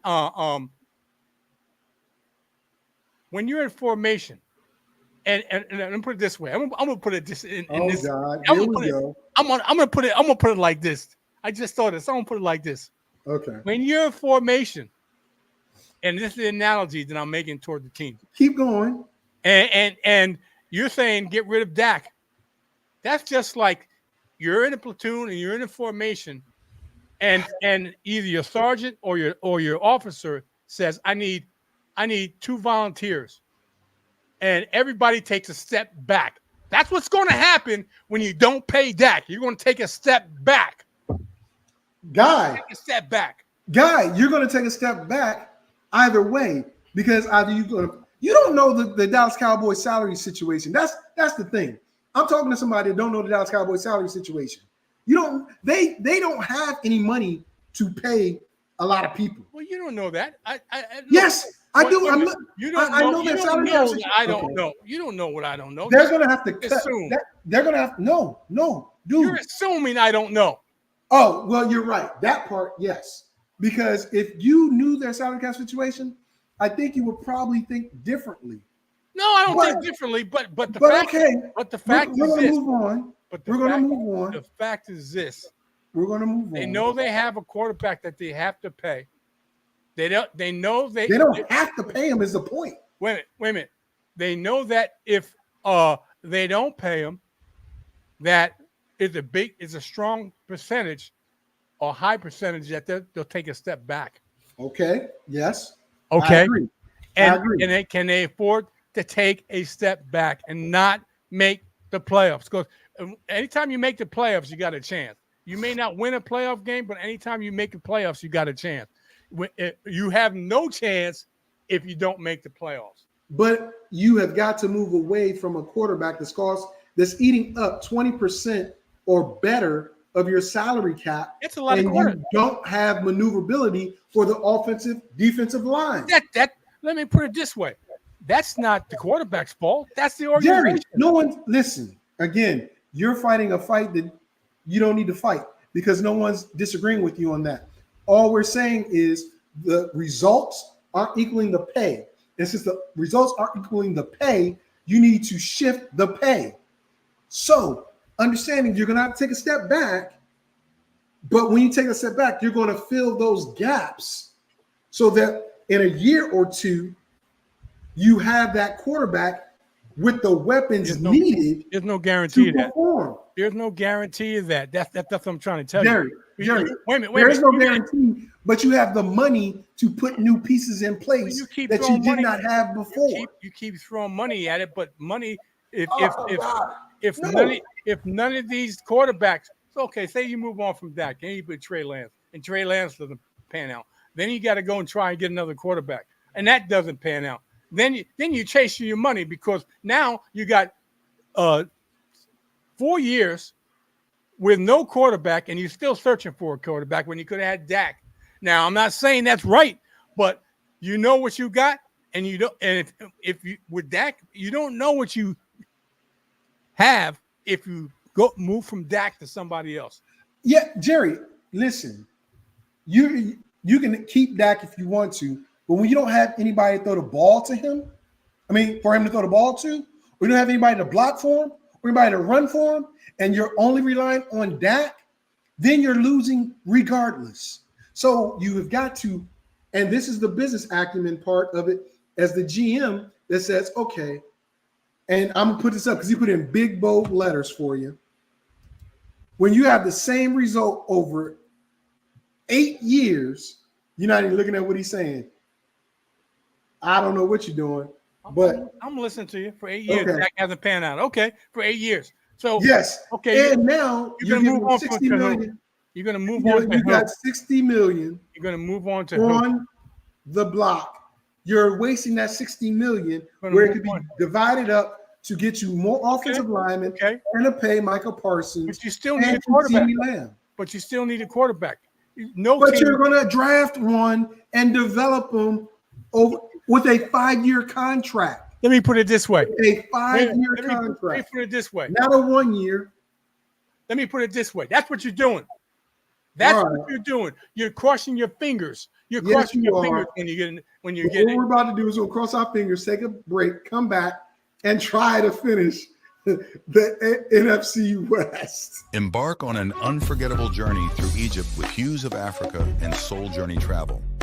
Discover the wonders of this ancient land with our expertly curated itinerary, from the majestic pyramids of Giza to the tranquil waters of the Nile.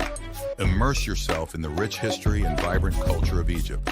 Book now and use discount code VICTOR2024 to save $100 off your trip.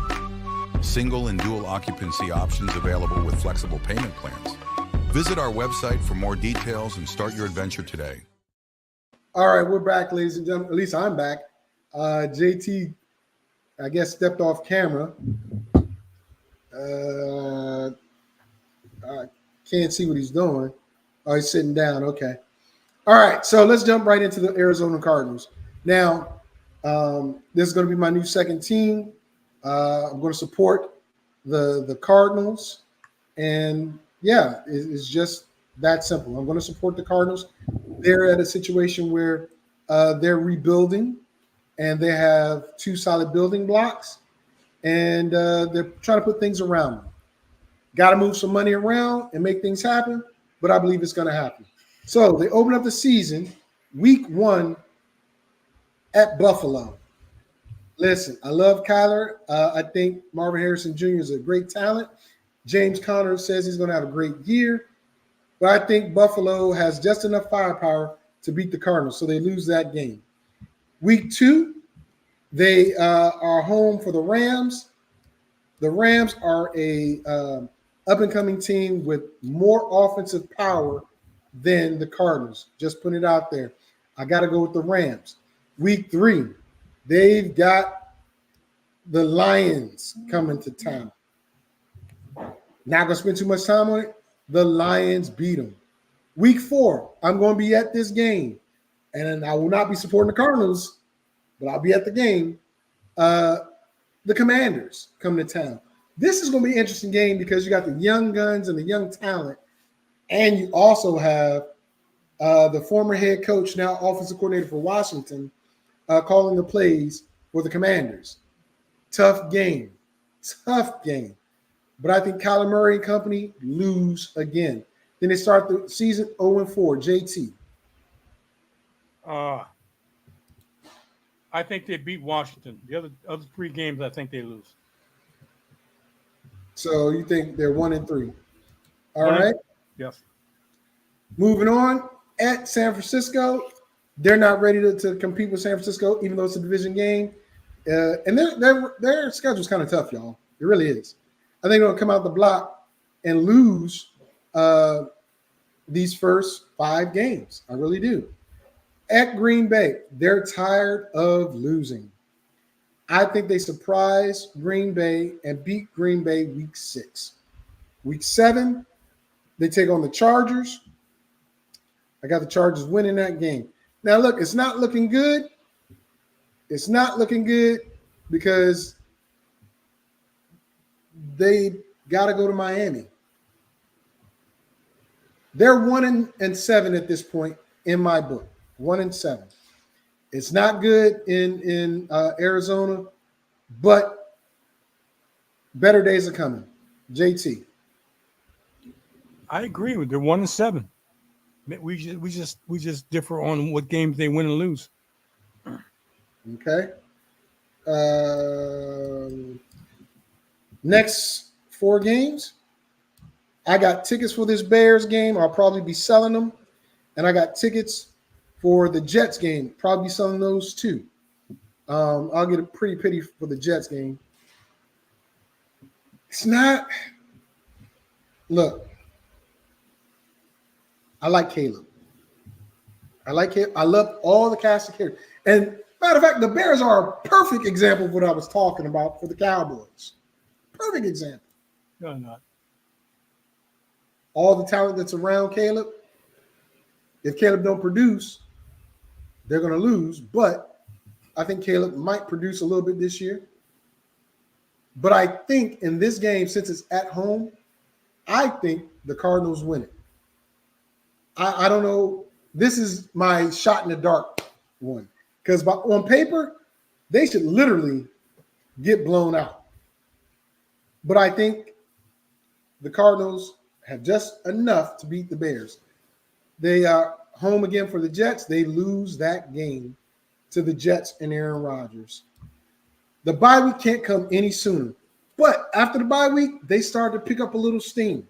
Week 11. Week 12, a division game that always play the Seahawks hard. They're going to split with the Seahawks. It's in Seattle, so I'm going to give it to the Seahawks because it's in Seattle. They come back home. Then they go on the road and face Minnesota. I think the Cardinals are better than Minnesota. They beat Minnesota. Oh, I'm sorry. I should have stopped at week 12. Go ahead, JT. 2, 3, 4. They win against Chicago, lose against the Jets, bye week, and then they lose at Seattle. Okay. Week 13, they go to Minnesota, and I think they win. As I said, they split with Seattle, so Seattle comes home. Seattle comes to Arizona. Arizona wins that game. They beat the Patriots, and they beat the Cardinals. They go on a 4-game win streak, in my opinion, to close out that 4-game block. JT. They lose against Minnesota, second game on the road after a division rival. I gotta say they lose against Minnesota. Then they come home and play against Seattle. They split with Seattle, and then they play the Patriots. Patriots are horrible. I like the Arizona Cardinals. And then the last game for you would be at Carolina. Yes, and I think they. Ooh.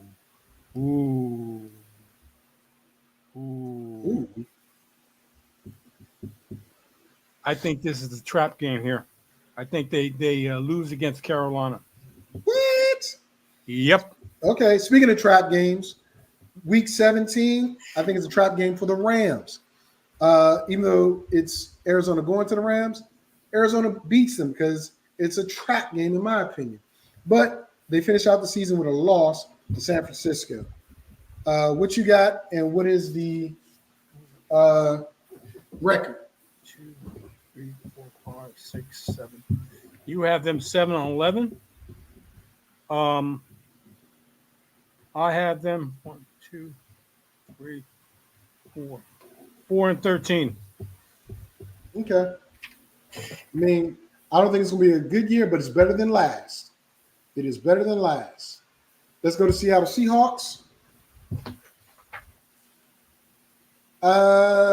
Look, very upfront and honest here. Seattle is doing a complete regime change. They got rid of all the stuff in the building that said anything about their Super Bowls. I don't think that's a smart move, but hey, I'm not the head coach. But I get the message. You start new. You can't go off of what was. I think Sam Howell eventually takes the job from Geno. I really do. But it starts out pretty good for Seattle. It just doesn't finish that well, in my opinion. JT, your thoughts on Seahawks? This is my surprise team. This is one of my surprise teams. Not because of Geno, but because the offense they're going to run, which is more quarterback friendly. They're going to be throwing the football more. And the three pass catchers, besides Noah Fant, who's a tight end, the three pass catchers in DK Metcalf, Tyler Lockett, and Smith Jigba are going to benefit from that. They got the offense that's it's going to be a wide open offense. And Kenneth Walker is going to won't have as many players in the box to run through. So this is going to be a more dynamic offense, and I'm liking the Seattle Seahawks. I think this is going to be one of the surprise teams this year. Okay, well, they start the season on fire, in my opinion. They beat Denver, and they go to New England, beat New England. But then it gets ugly in here. Week 3 and 4, home for Miami and at Detroit.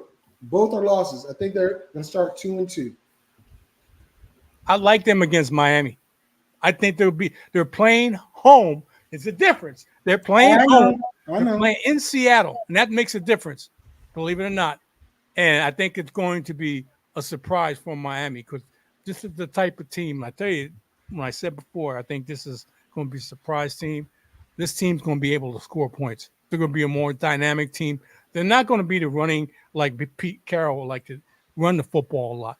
They're going to run the football, but they're going to put it up in the air a lot more. Give Geno and company a lot more chances to make plays down the field. I like the chances of the Seattle Seahawks against Miami. All right, first 4 games, what you got them? I got Seattle 3-1. They lose to Detroit. All right. Then they come back week 5 versus the Giants. That's a W. They lose to San Francisco week 6, Thursday night game. They lose to Atlanta in Atlanta. They lose to Buffalo at home. You know, Those let are me go to this. Let me say this. I already said they're going to be a more dynamic offense, and it's a proven record in division history. Seattle Seahawks play the San Francisco 49ers and give them fits, and they gave them fits playing Pete Carroll's type of offense. This is going to be a different offense. This is going to be a different offense. And they're playing at home. I got them beating San Francisco. I got them losing at Atlanta. And I got them. It's going to be a tough game. But I got them beating the Buffalo Bills. So. Okay. All right. I had them losing all 4 of those games. The Rams in week 9, always a tough matchup. Always a low-scoring game. It's at home, which is going to be tough for the Rams. But I think Stafford and company come out with the W. I think they're going to split with the Rams, to be honest. But the Rams get that one here. Bye week 10, they go to San Francisco and get swept. Week 12, they got Arizona. And I already said they split with Arizona. So is this the first game or the second? Yeah, this is the first game. So they beat Arizona at home. JT. I got them winning against the Rams, bye week, losing against San Francisco, winning against Arizona, and losing against the Colts. Yep. Okay. Okay. Week 13, I got them losing to the Jets and losing to the Cardinals because they beat the Cardinals the first game. 15, they lose to Green Bay. Week 16, they lose to Minnesota in an upset. They lose to Minnesota in an upset. Go ahead, JT. I have them losing to the Jets, sweeping Arizona, losing to Green Bay, and winning against Minnesota. Okay. Last 2 games, at the Bears and at the Rams. I think by week 17, the Bears might have their stuff together because they're trying to push for a playoff. I think they have way too much talent to lose to the Seahawks at home in the elements. I believe that's on Thanksgiving. Yeah, that's on Thanksgiving. No, excuse me. That's the day after Christmas, the 26th. So they got the day after Christmas game. It's a standalone game on NFL Network. So I think the Bears win that game. Last game, I said they split with the Rams. So they lost to the Rams. They beat the Rams at first. Now they lose to the Rams in LA. Okay. The last 2 games they lose. I give them a record of 10-7. You gave them a 6-11.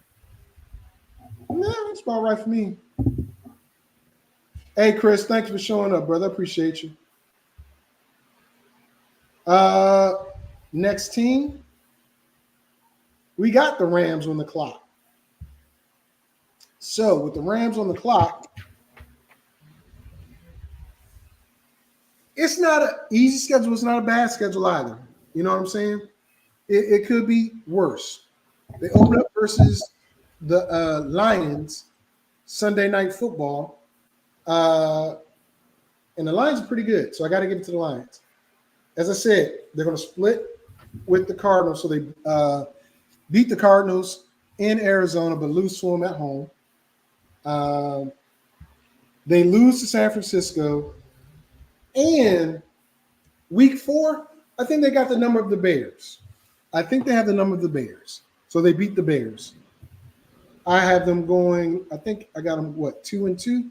Yep, starting the season 2-2. What you got, JT? I have them winning at Detroit and winning against Arizona. And I have them losing against San Francisco and winning at the Bears. So I have them 3-1. Okay. I believe, and this again, the bye week at the beginning of the season sucks. It really does. But week 5, I think they beat Green Bay because it's at home and not in Green Bay. By week 6, I have them losing to the Raiders and beating Minnesota in week 8.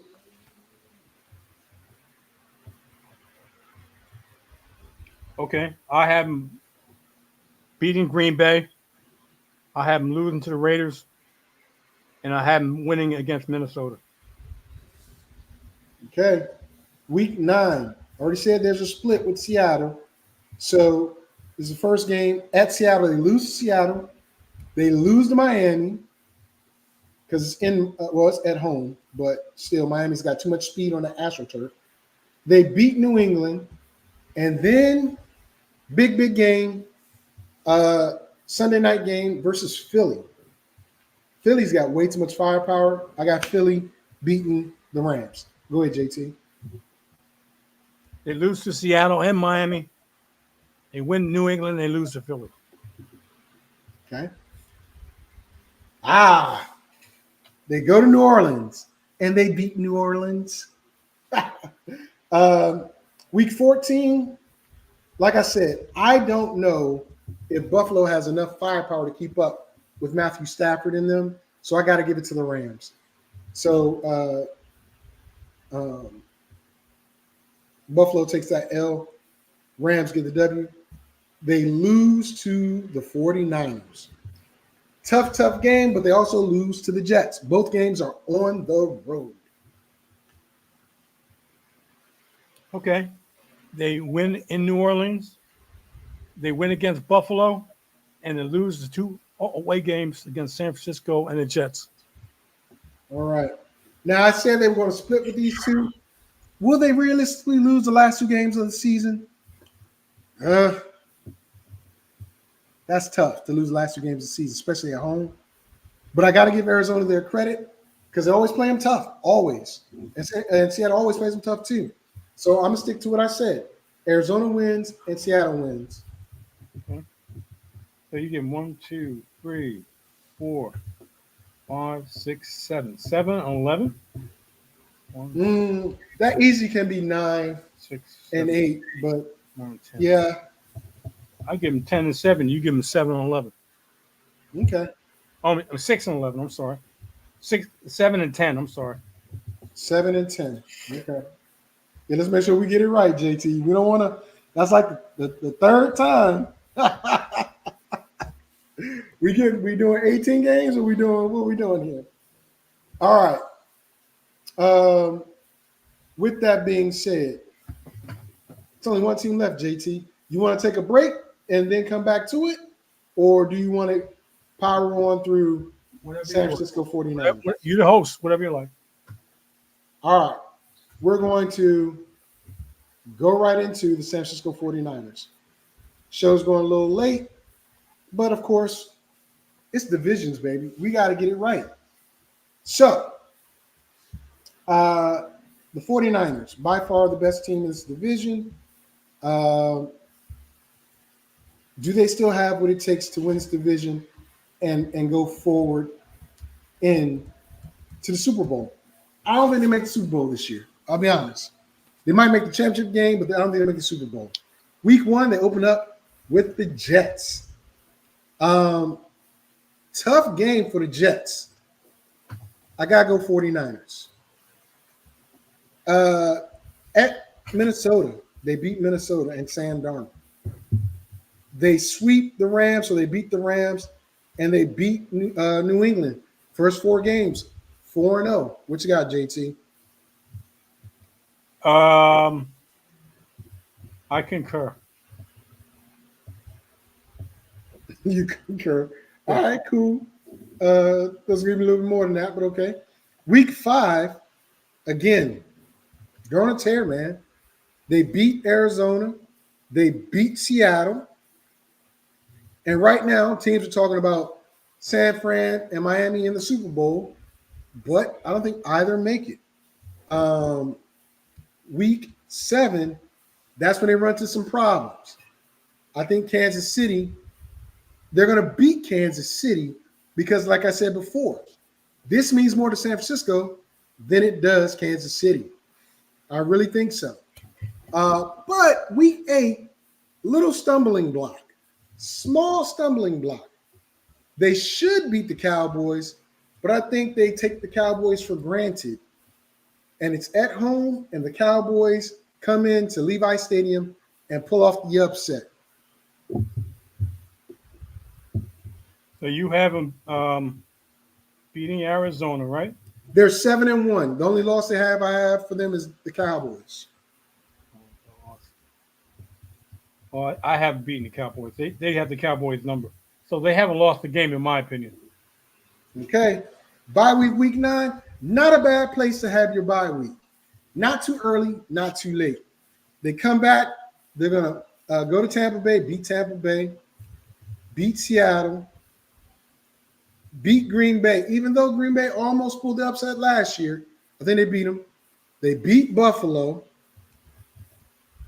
Oh, excuse me. I'm sorry. I shouldn't have went to Buffalo. I should have stopped at Green Bay. What you got, JT? I have them 2-1. I have them losing in Green Bay. Okay. I mean, that's a likely situation because Green Bay almost beat them. And it's, you know what? I'm going to roll with you. It's late November. It's in Green Bay. I think you're right. I think they lose to Green Bay. You're right. So change that to an L for me. But I believe week 13, they beat Buffalo. They beat Chicago. They split with the Rams. Like I said, they're at Miami. People are saying this is the preview of the Super Bowl. And in Miami, but Miami doesn't win in freaking December. That's my only holdup here. I will pick Miami. But San Fran, going to Miami where it's not bad weather, I got to go San Fran. So what'd you have with Buffalo? I had them beating Buffalo. But I have them losing. Oh, go ahead, because that's the 16, week 16. Go ahead, next 4. What you got? 12, 13, 14, 15. 13. Hold on. What'd you say with Chicago? You said beating Chicago? I said they beat Buffalo. They beat Chicago. I have them. LA's next. Yeah, I thought I said they split with the Rams. So they lose to the Rams here. They lose to the Rams. Okay. And they beat Miami. They beat Miami? Really? Okay. Yeah. Elements aren't going to affect them. Okay, so I have the next 4 games. I have them 3-1. You have them 3-1. They lose to Detroit on Monday night. Revenge game. Exactly. But then they close out beating Arizona. Okay, you have 1, 2, 3, 4, 5, 6, 7, 8, 9, 10, 11, 12, 13, 13-4. 13-4. Sounds about right. 1, 2, 3, 4, 5, 6, 7, 8, 9, 10, 11, 12, 13, 14. I have them 14-3. Okay, you've been out there a little bit on these picks, brother. But 13-4, 14-3 is very similar. They have a favorable schedule. I will say that. With that being said, ladies and gentlemen, that completes the NFC and AFC West. We threw in a little Dak conversation, which was interesting. We'll see how that works out. But JT, you've already promoted for no reason like 5 times. You got anything else you want to add before we get out of here? 10 a.m. Eastern Standard Time on Sunday. I'm talking about sleepers, people. A lot of people, there's a lot of players I don't think people are given enough credit for and being in the right situation at the right time. I'm going to be talking about them. Facebook, X, YouTube, for no reason, fantasy football, 10 a.m. Eastern Standard Time, Sunday morning. Be there. All right, with that being said, ladies and gentlemen, next week, we only got 2 divisions left. It's only 2 divisions left. Remember the North. AFC North, NFC North. And that will conclude our divisional breakdown. As August, I'm going to start talking about your IDPs. JT, I'm not sure if he's going to transition to anything. But August, you got the Hall of Fame game. And not too long from that, football is back. So, with that being said, see you here next week for the AFC North, NFC North. And we out. Fantasy, sports, and politics. Get ready to rumble! You wanna talk smack? You in the right place. So take a step back before I get all up in your Remember, face. because I don't remember. I remember every bit of this. The other dudes holding on the phone line. Your voice will be heard, sir. Next caller, please. Oh! Eric's going to get him. Fantasy, sports, and politics. Fantasy, sports, and politics. Fantasy, sports, and politics. Fantasy, sports, and politics.